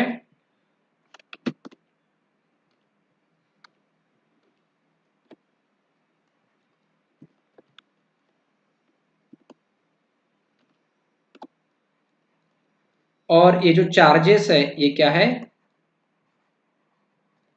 पर डे के है, अगेन ये जो भी चार्जेस है कौन से है, किसके, पर डे के है, एक दिन के, ठीक है। अब इसमें again renting of premises, community hall और कल्याण मंडपम और ओपन एरिया और लाइक वेयर चार्जेस आर ₹10,000 और मोर पर डे तो वो टैक्सेबल होगा। मतलब यहाँ पर भी मैं तीन इंग्रेडिएंट्स या तीन कंपोनेंट्स लेके सकता हूं। तो पहला है बिलो रुपीज, यहाँ पर कितना है, 10,000 है पर डे, ये कैटेगरी हो गया। दूसरा,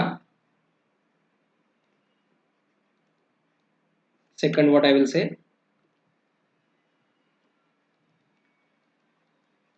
अबव ₹10,000 पर डे, और तीसरा बॉर्डर लाइन पर रुपीज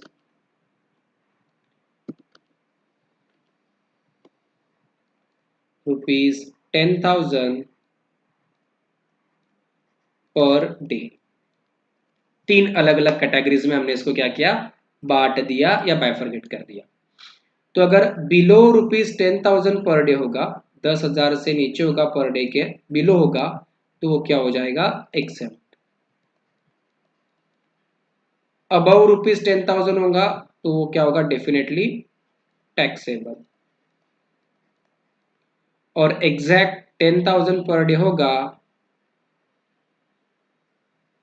तो भी वो क्या होगा, taxable.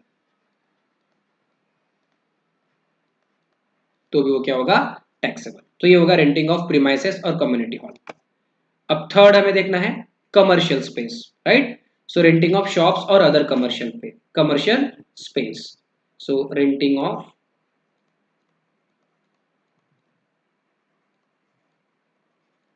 shops or other commercial space।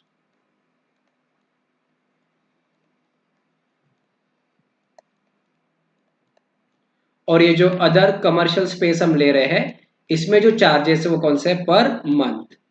तो मैं यहां पे लिखता हूं per month.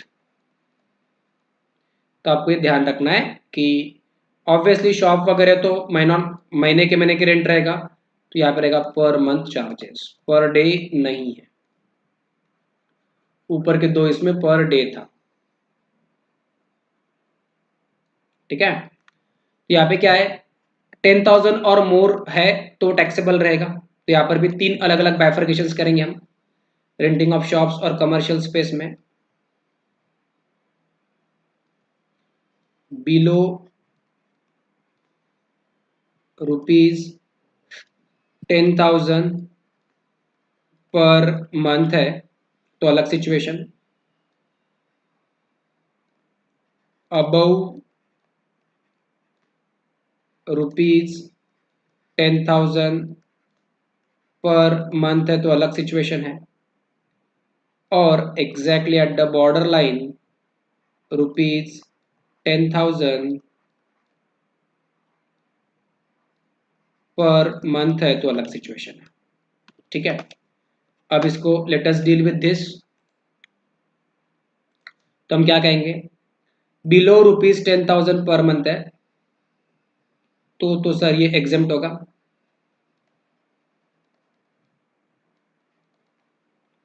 Sir above ₹10,000 per month है तो ये टैक्सेबल हो जाएगा।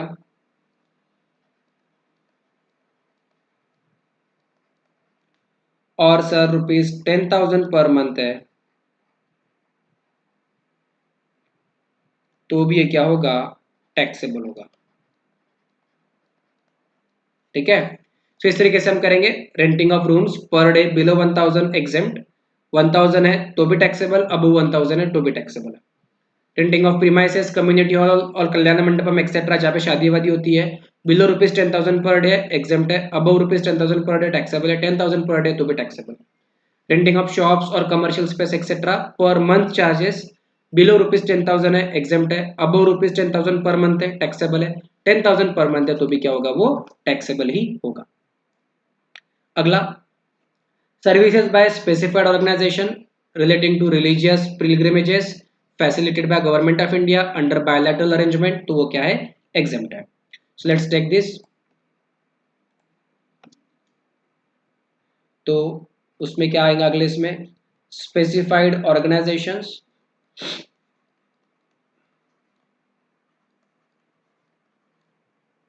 plus which is facilitated by government of India plus which is under bilateral arrangement।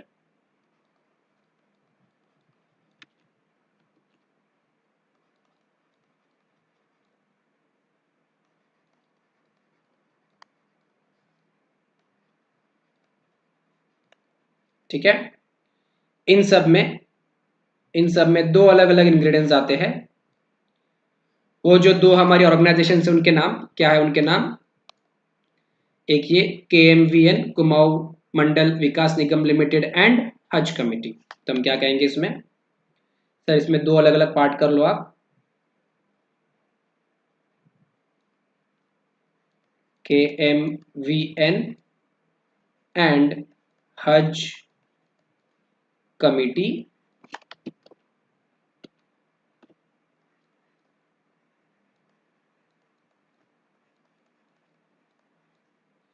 ये एक पार्ट हो गया हमारा। दूसरा part, let us try to study it, other और अदर सर्विसेज और रिलीजियस पिलग्रिमेजेस।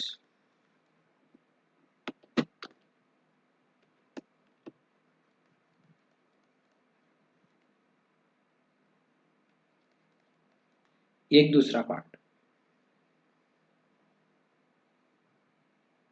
बराबर। तो अगर ये दो कमिटी से रिलेटेड या ये मंडल से रिलेटेड एक्टिविटी अगर है, जो स्पेसिफाइड ऑर्गेनाइजेशन है गवर्नमेंट ऑफ इंडिया की, बायलैटरल अरेंजमेंट में होता है, तो ये क्या है, एग्जेम्प्ट है, दिस इज एग्जेम्प्ट। और अगर ये अगर है अदर है या अदर कोई पिलग्रिमेजेस एक्सेट्रा है, तो ये क्या है, टैक्सेबल है, or in other words not exempt है।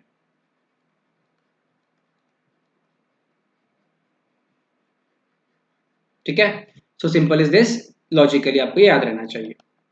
देन आगे बढ़ते हुए, services by way of training or coaching in recreational activities relating to, training or coaching in recreational activities relating to. अब इसमें दो तीन नाम आने वाले हैं, तो let us try to study this again. तो क्या क्या आएगा इसमें, तो हम लिखते हैं यहाँ पे ट्रेनिंग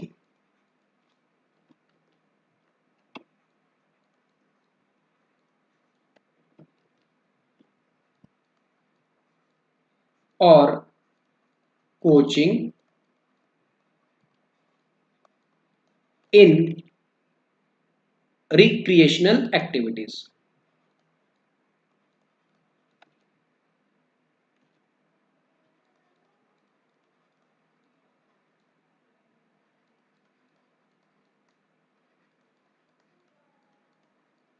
ठीक है, so training or coaching in recreational activities. अब इसमें दो अलग अलग नाम आएंगे, एक क्या है, आर्ट्स और कल्चर। ठीक है, तो लेट्स टेक इट। पहला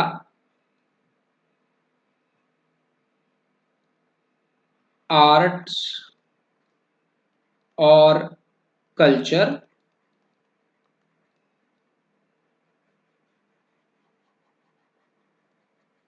ठीक है। सो अगर आर्ट्स और कल्चर से रिलेटेड एक्टिविटी है तो it will be exempt under GST law. ठीक है, दूसरा क्या है, स्पोर्ट्स, उसमें भी चैरिटेबल एंटिटी प्लस 12 AA तो एग्जेम्प्ट है, राइट। तो उसको भी हम लेते हैं। Second,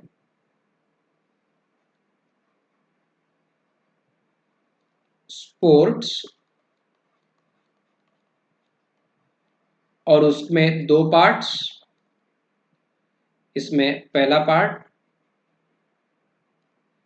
charitable entity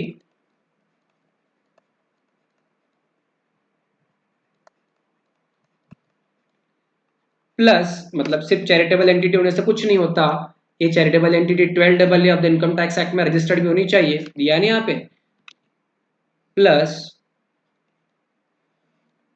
registered under section 12 AA of income tax act, अगर आप ये दोनों कंडीशंस को फुलफिल करते हो।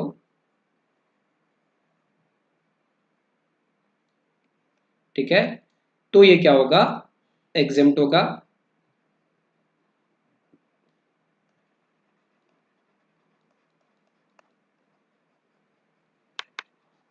बराबर है, और अदर्स मतलब if you are not a charitable entity registered under section 12 AA of the income tax act etcetera, so other cases में, इन एनी अदर केसेस में sport related activity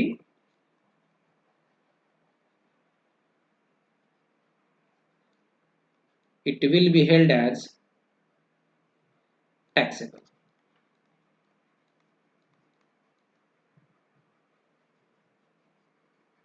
am I right? ठीक है, clear है ये? So sports charitable entity plus registered under section 12AA of the income tax act exempt.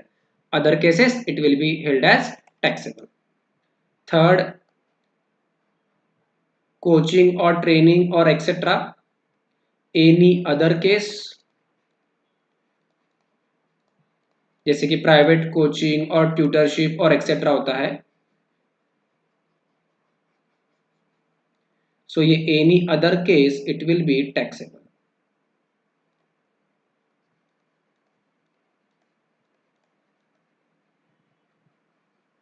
इसका कहीं पर भी कुछ भी एग्जेम्पशन दिया नहीं गया है, it will be completely taxable. तो हमने क्या पढ़ा? Services by way of training or coaching in recreational activity, arts or culture etcetera, right?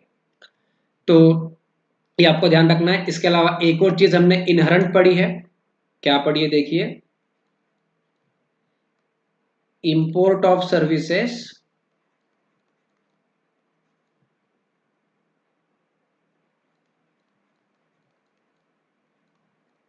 ठीक है, सर्विसेज का इंपोर्ट होना चाहिए plus by eligible charitable entity, मतलब जो 12AA एक्सेट्रा एक्सेट्रा में रजिस्टर्ड है, plus for exempted charitable activity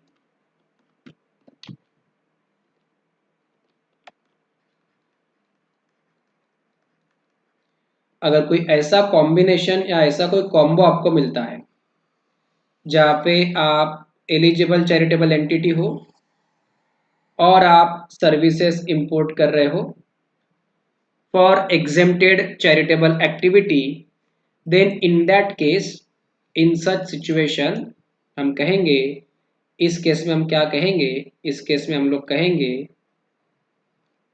such import of services will be exempt under GST. क्योंकि इस केस में वो जो चैरिटेबल एंटिटी जो सर्विसेज इंपोर्ट कर रही है, being a recipient under reverse charge mechanism, that entity has to pay और डिस्चार्ज दी GST. सबको ये भी ध्यान रखना है. और कोई चीज है जो हम नोटिंग करने में छोड़ी है हमने या हमारे ध्यान में नहीं है, ऐसा कुछ मुझे तो दिखता नहीं है. ठीक है, मतलब आप लोगों को क्या क्या इसमें ध्यान रखना है या क्या क्या पढ़ना है, पहले तो आप लोगों को ये सारे जो बुलेट पॉइंट्स हमको नोट कर लेने चाहिए कि sir services related to charitable और रिलीजियस एक्टिविटी, तो by an entity which is registered under section 12AA of the income tax act plus charitable activity exempt, non charitable activity taxable. If I am not registered under section 12AA of the income tax act, charitable तो भी taxable, non charitable तो भी taxable. Conduct of religious ceremony exempt.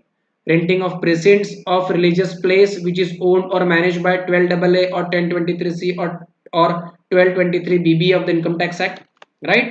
In that case it is, उसमें अलग अलग चीजें आएगी, ये जो यहाँ पर दिया है हमने. ठीक है, in that case what we will say we will say in that case renting of rooms per day charges below 1000 है exempt, above 1000 है taxable, 1000 है तो भी taxable. Premises और community hall etc below 1000 है exempt, below 10,000 है exempt, above 10,000 है taxable, 10,000 per day तो भी taxable. Shops below 10,000 per month exempt, above 10,000 per month taxable, 10,000 per month है तो भी क्या होगा? taxable होगा. और यहाँ पे while writing I wrote this section, it should be 1023 BB है ना, और 12 नीचे लिखने में आ गया बाय मिस्टेक, बोलने में होता है. ठीक है, छोटी मोटी चीज है. देन specified organisation plus government of India plus bilateral trade, तो ये दो ऑर्गेनाइजेशन है तो एग्जेम्प्ट, एनी अदर केस है तो टैक्सेबल.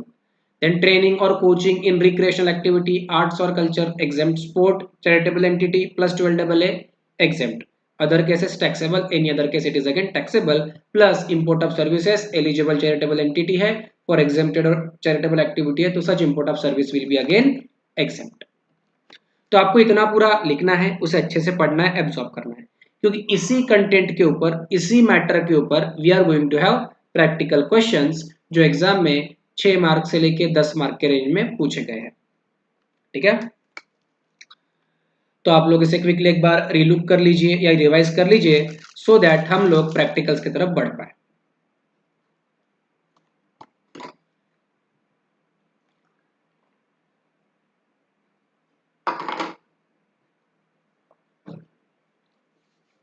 अब एग्जामिशन पे क्वेश्चंस कैसे आते हैं, एक तो पूरा एक बड़ा क्वेश्चन आ जाएगा जिसमें बोल देगा ये एक्टिविटी है, ये एक्टिविटी है, ये एक्टिविटी है, आपको बोलना पड़ेगा कि वो एग्जेम्प्ट है या टैक्सेबल है, सिंपल। या फिर एक एक दो मार्क के छोटे छोटे क्वेश्चन आएंगे कि दे दिया एक्टिविटी नंबर 1 टैक्सेबल और एग्जेम्प्ट है बताओ, एक्टिविटी नंबर 2 टैक्सेबल है एग्जेम्प्ट है वो बताओ, सो ऑन एंड सो फोर्थ।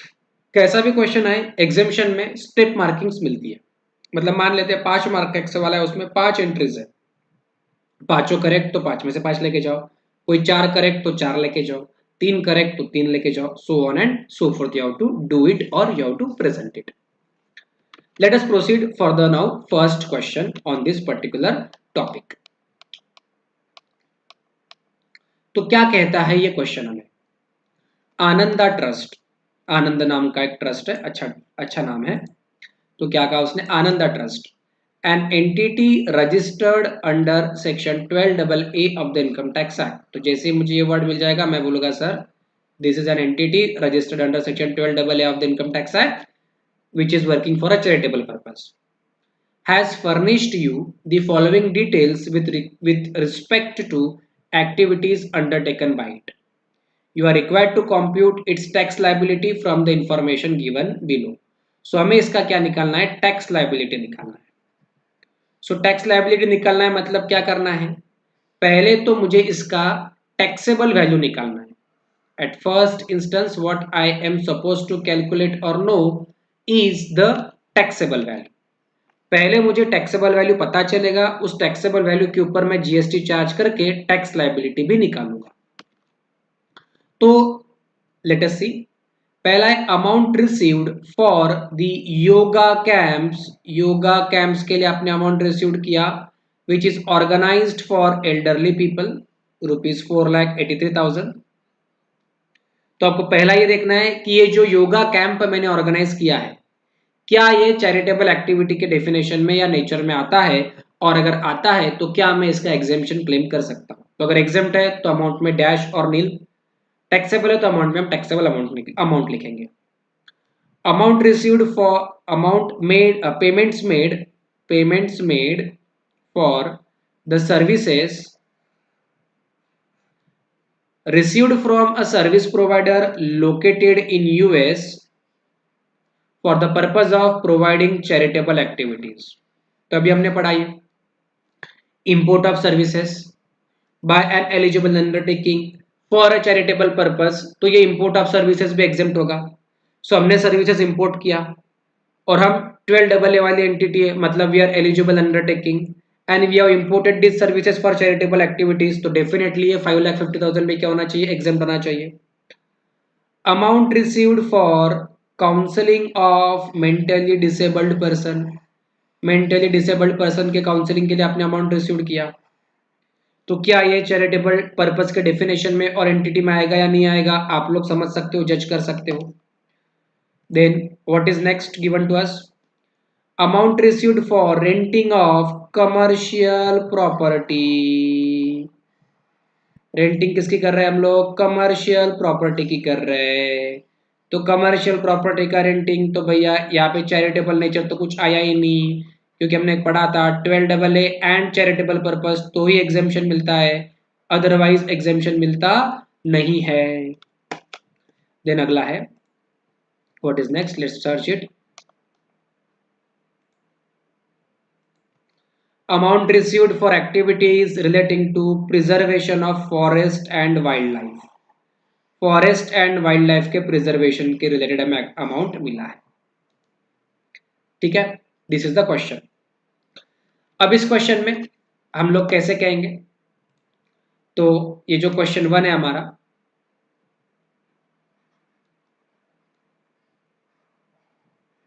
ठीक है, इसमें हम सबसे पहले क्या कहेंगे, ये जो हमारा आनंदा ट्रस्ट है,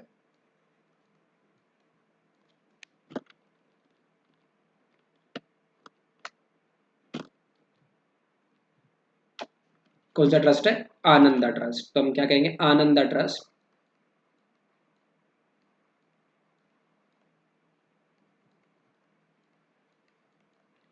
which is registered under section 12AA of the Income Tax Act.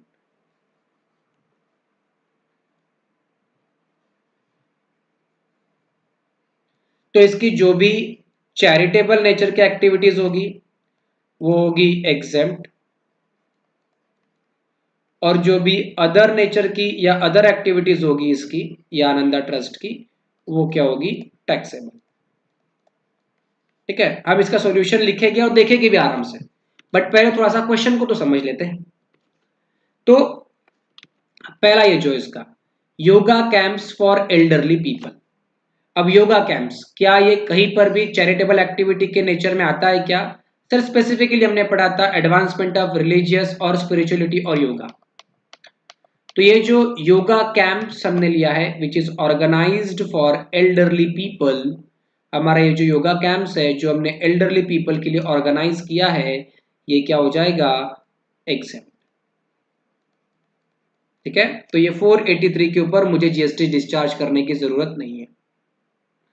दूसरा, payment made for the services received from a service provider which is located in the US for the purpose of providing charitable activities. तो ये देखिए हमने इसके ऊपर की जो entry वहां पे लिखा है, import of services bye eligible entity for exempted activities और तो ये क्या होगा, ये इंपोर्ट ऑफ सर्विसेज भी क्या होगा, एग्जेम्प्ट होगा। अब हमारा आनंदा ट्रस्ट एलिजिबल एंटिटी है, सर्विसेज इंपोर्ट कर रहा है for charitable activity, again it will be exempt. तो यहां पर भी कोई जीएसटी पे करने की हमें जरूरत नहीं है। Now we have received amount for counselling of mentally disabled person, mentally disabled person या कोई ऐसा पर्सन है जो एडिक्शन हुआ है किसी को ड्रग्स का और एनी अदर नार्कोटिक का, तो वो एक्टिविटी भी चैरिटेबल एक्टिविटी के नेचर में या चैरिटेबल पर्पस के नेचर में कवर की जाती है। तो यहाँ पर ये एक्टिविटी भी क्या होगी हमारी, this will again exempt under GST law. Amount received for renting of commercial property, so what we have rented is the commercial property, so ये कमर्शियल नेचर का है, चैरिटेबल एलिमेंट तो आया ही नहीं सर इसमें, तो ये क्या हो जाएगा, टैक्सेबल होगा। देन नेक्स्ट क्या कहा है इसने, amount received for activities relating to preservation of forest and wildlife, forest और वाइल्ड लाइफ को प्रिजर्व करना ये डेफिनेटली चैरिटेबल नेचर के पर्पस में आता है। एनवायरमेंट प्रोटेक्शन, एनवायरमेंट अपग्रेडेशन, उसके लिए अवेयरनेस क्रिएट करना, climate change and all those activities they are covered in the purpose of charitable purpose, तो ये भी क्या होगा, एग्जेम्प्ट होगा, right. So taxable numbers one will only B rupees 1,50,000, 1,50,000 ये एक सिर्फ टैक्सेबल नंबर होगा, और इस 1,50,000 के ऊपर हम चार्ज करेंगे applicable CGST at the rate of 9% and SGST at the rate of 9%, और ये कहा है it should be charge separately, मतलब ये जो 1,50,000 है ये इंक्लूसिव ऑफ टैक्स और इंक्लूसिव ऑफ जीएसटी नहीं है, it is to be charge separately. ठीक है, तो हम इसका प्रेजेंटेशन कैसे करेंगे, सो सिंपल वर्ड्स में हम लोग लिखेंगे calculation of taxable value, so what we will write here, we will simply write, क्या पूछा है उसने, टैक्स लायबिलिटी ना, so what we will write here computation of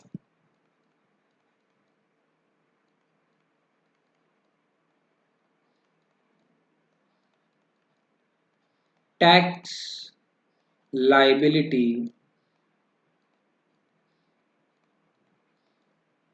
of Ananda Trust, Ananda trust है ना मैंने, आनंदा ट्रस्ट, सिंपल वर्ड्स में इतना लिखेंगे। देन जो उसने एंट्रीज दी गई है, एक एक एंट्री को स्पेसिफिकली लिखेंगे। जैसे amount received for the yoga camps organised for elderly people, it is exempt, तो यहाँ पर हमने लिख दिया that it is exempted supply. Then payment made for the services received from a service provider located in the US for the purpose of providing charitable activities, तो ये भी exempted supply है, यहाँ पे लिख दिया it is exempted supply. Then amount received for counseling of mentally disabled person, exempted supply, तो लिख दिया that it is also an exempted supply. Then amount received for renting of commercial properties, what you have rented is a commercial property, आपने क्या rent पर दिया है, commercial property rent पर दिया है, since it is a commercial property it will be a taxable supply, that is ₹1,50,000, ये 1.5 लाख रुपए क्या होंगे, टैक्सेबल होंगे। Then amount received relating to preservation of forest and wildlife, forest and wildlife it is again charitable purpose है, environment protection, exempted supply होगा तो ये होगा एग्जेम्प्टेड सप्लाई। तो टोटल टैक्सेबल सप्लाई हुआ अपना 1,50,000 का। 1,50,000 पे अगर आप 9% करोगे तो it will B 13,500 if you do 9% on 1,50,000, let's make it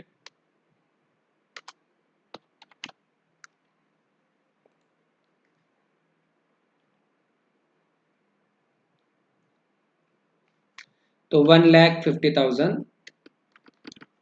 into 9% तो आएगा 13,500, तो 13,500 CGST, 13,500 SGST और दोनों का total, our total GST liability of this Ananda Trust will be ₹27,000। तो ये जो छोटा सा क्वेश्चन है, इसका सारा आंसर, सारा content is based on the group which we have studied just now, which is services related to charitable and religious activities. अगर आप इसे ध्यान से और पेशेंटली पूरा रीड करते हैं, स्टडी करते हैं, देखते हैं, तो you will be definitely able to tick or write the correct answer. ठीक है, और ये जो छोटा सा क्वेश्चन है, इसे सॉल्व करने के या इसका आंसर देने के, ये this question will be asked, और इस तरीके का क्वेश्चन पूछा गया है फॉर 6 मार्क्स। सम केसेस में वो 4 या फिर 5 मार्क्स का भी पूछते हैं, but in general weightage is of the 6 marks. और यहाँ पे आपको 6 आउट ऑफ 6 भी मिल सकते हैं, या फिर आपको स्टेप मार्किंग में थोड़े कम मार्क्स भी मिल सकते हैं अगर आप कहीं पर गलत होते हैं। जैसे यहाँ पे 1 2 3 4 5 एंट्रीज दी है, तो हर एक एंट्री का 1 मार्क पकड़ लेते हैं और टैक्स कैलकुलेशन करने का 1 मार्क और पकड़ते हैं। तो अगर आपकी 3 एंट्रीज करेक्ट है तो 3 मार्क्स तो वैसे मिलने चाहिए, पूरा करेक्ट है तो आपको पूरे में से पूरे मार्क्स मिलने चाहिए। ठीक है, बढ़ते आगे क्वेश्चन नंबर 2 के तरफ। Let us proceed to the question number 2। क्या कहता है ये क्वेश्चन, देखिए। Kapileshwara is a charitable trust, तो ये कपिलेश्वरा क्या है, एक चैरिटेबल ट्रस्ट है, which is registered under section 12AA of the income tax act। Charitable trust है, 12AA of the income tax act में रजिस्टर्ड भी है। supplied following services during the taxable period, we are here to find out the taxable supply or exempted supply from below information। नीचे दिए गए information से हमें taxable supply या फिर एग्जेम्प्टेड सप्लाई क्या है, कितना है, कैसा है, वो हमें कैलकुलेट करना है। तो क्या कहा, इनकम फ्रॉम नवरात्रि फंक्शंस और अदर रिलीजियस फंक्शंस या फिर religious Pooja's etcetera for conducted for ₹2,12,345। तो रिलीजियस फंक्शन और रिलीजियस पूजा और रिलीजियस सेरेमनी आपने कंडक्ट किया, उसका आपको पैसा मिला। So conduct of religious ceremony is definitely exempted from GST। Then B, during Ganeshotsav or other religious functions, charitable trust rent out their space to agencies। तो आपने renting of space किया for advertisement hoarding। अब renting of space for advertisement hoarding is as good as or it is like a commercial renting। अगर मैं advertisement के लिए कुछ renting दूंगा, it is as good as commercial renting. Therefore ये advertisement के लिए रेंटिंग का जो आपको इनकम कमाया आपने 498,765 का, it will be held as a taxable supply because advertisement commercial activity, it will be taxable. Then आपको डोनेशन मिला, donation for religious ceremony is received with specific instruction to advertise name of the donor. अब donor का नाम advertise कर रहे हो आप for ₹1,00,000. सो यहां पर भी अगेन स्पेसिफिक आप एडवर्टीजमेंट कर रहे हो. तो this money which you have received is received from the advertisement activity, therefore this should be again taxable in nature, right? तो B and C should be taxable. तो ये जो A वाली एक्टिविटी है ये हमारी एग्जेम्प्ट होनी चाहिए और ये B and C should be taxable होनी चाहिए. Question is for 6 marks which was asked in the exam. 6 marks के रेंज में इस क्वेश्चन को या इस तरीके के क्वेश्चंस को पूछा जा चुका है. तो हम क्या कहेंगे? Income from Navratri functions, it is definitely exempted supply because it is meant for religious ceremony. Income for renting out of space, which is for advertisement services, it is a taxable supply. Donation received with specific instruction of advertisement, बराबर है, तो again it is a taxable supply. तो ये B and C will be taxable supply and A will be a kind of exempted supply. ठीक है. सो यहाँ पे आपने ये जो हमने क्वेश्चन नंबर 2 किया ये भी आप लोगों को पता होना चाहिए या ध्यान में होना चाहिए कि सर इस तरीके का भी सवाल भी पूछते हैं एग्जाम में. फर्दरमोर आगे जैसे जैसे हम सेशंस को कंटिन्यू करेंगे या वीडियोस को कंटिन्यू करेंगे हम और भी एक्टिविटीज लेंगे और भी क्वेश्चंस लेंगे. मिक्सचर ऑफ एक्टिविटीज करके भी हम लोग क्वेश्चंस लेंगे. Don't worry about this. But फिलहाल आपको ये समझना है that we have studied activities or related to those are charitable और रिलीजियस पर्पसेस. तो आज हमने अभी तक क्या पढ़ा? पहले तो पढ़ा कि सर एग्जेम्पशन पब्लिक इंटरेस्ट में मिलता है. ये रिकमेंड करती है जीएसटी काउंसिल और गवर्नमेंट नोटिफाई करती है एग्जेम्पशन को. एग्जेम्पशन में भी जनरल और अ स्पेशल और a conditional exemption. General exemption होगा तो आपको अप्लीकेबल है, you have to accept it. Special और कंडीशनल केस में अगर एग्जेम्पशन है तो अगर आप कंडीशंस को सेटिस्फाई करते हो या फिर स्पेशल केस में आते हो तो आप एग्जेम्पशन क्लेम कर सकते हो. उसमें भी whether you have to accept the exemption और रिजेक्ट द एग्जेम्पशन ये एज अ सप्लायर आपको डिसाइड करना है. आपको ठीक लगे तो एग्जेम्पशन क्लेम करो, ठीक नहीं लगे तो एग्जेम्पशन क्लेम मत करो. एग्जेम्पशन एप्लीकेबल किस डेट से होगा? अगर नोटिफिकेशन में डेट स्पेसिफाई की गई है तो from that date will be applicable. No date or format is specified in the notification then it will be applicable from the date of issue of such notification for exemption. Goods के case में regular consumption के goods है, unpacked or non branded food grain है, they will be exempted. Branded है, trademark है, registered है, then they will be taxable. और services में जो जो नोटिफिकेशन के अंदर में जो जो चीजें दी गई है हमको पता होना और ये नोटिफिकेशन नंबर भी हमें याद होना.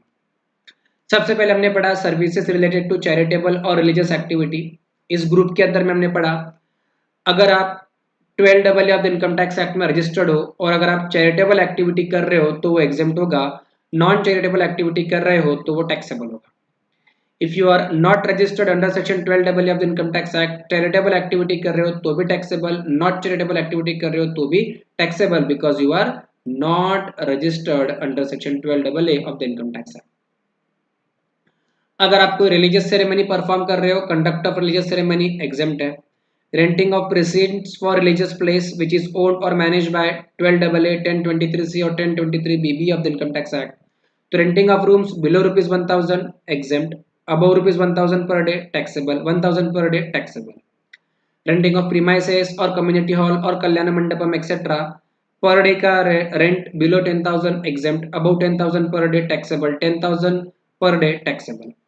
शॉप्स और कमर्शियल स्पेस यहाँ पे पर मंथ का रेंट है, बिलो 10,000 पर मंथ है एग्जेम्प्ट, अबव 10,000 पर मंथ है तो टैक्सेबल, 10,000 पर मंथ है तो भी टैक्सेबल.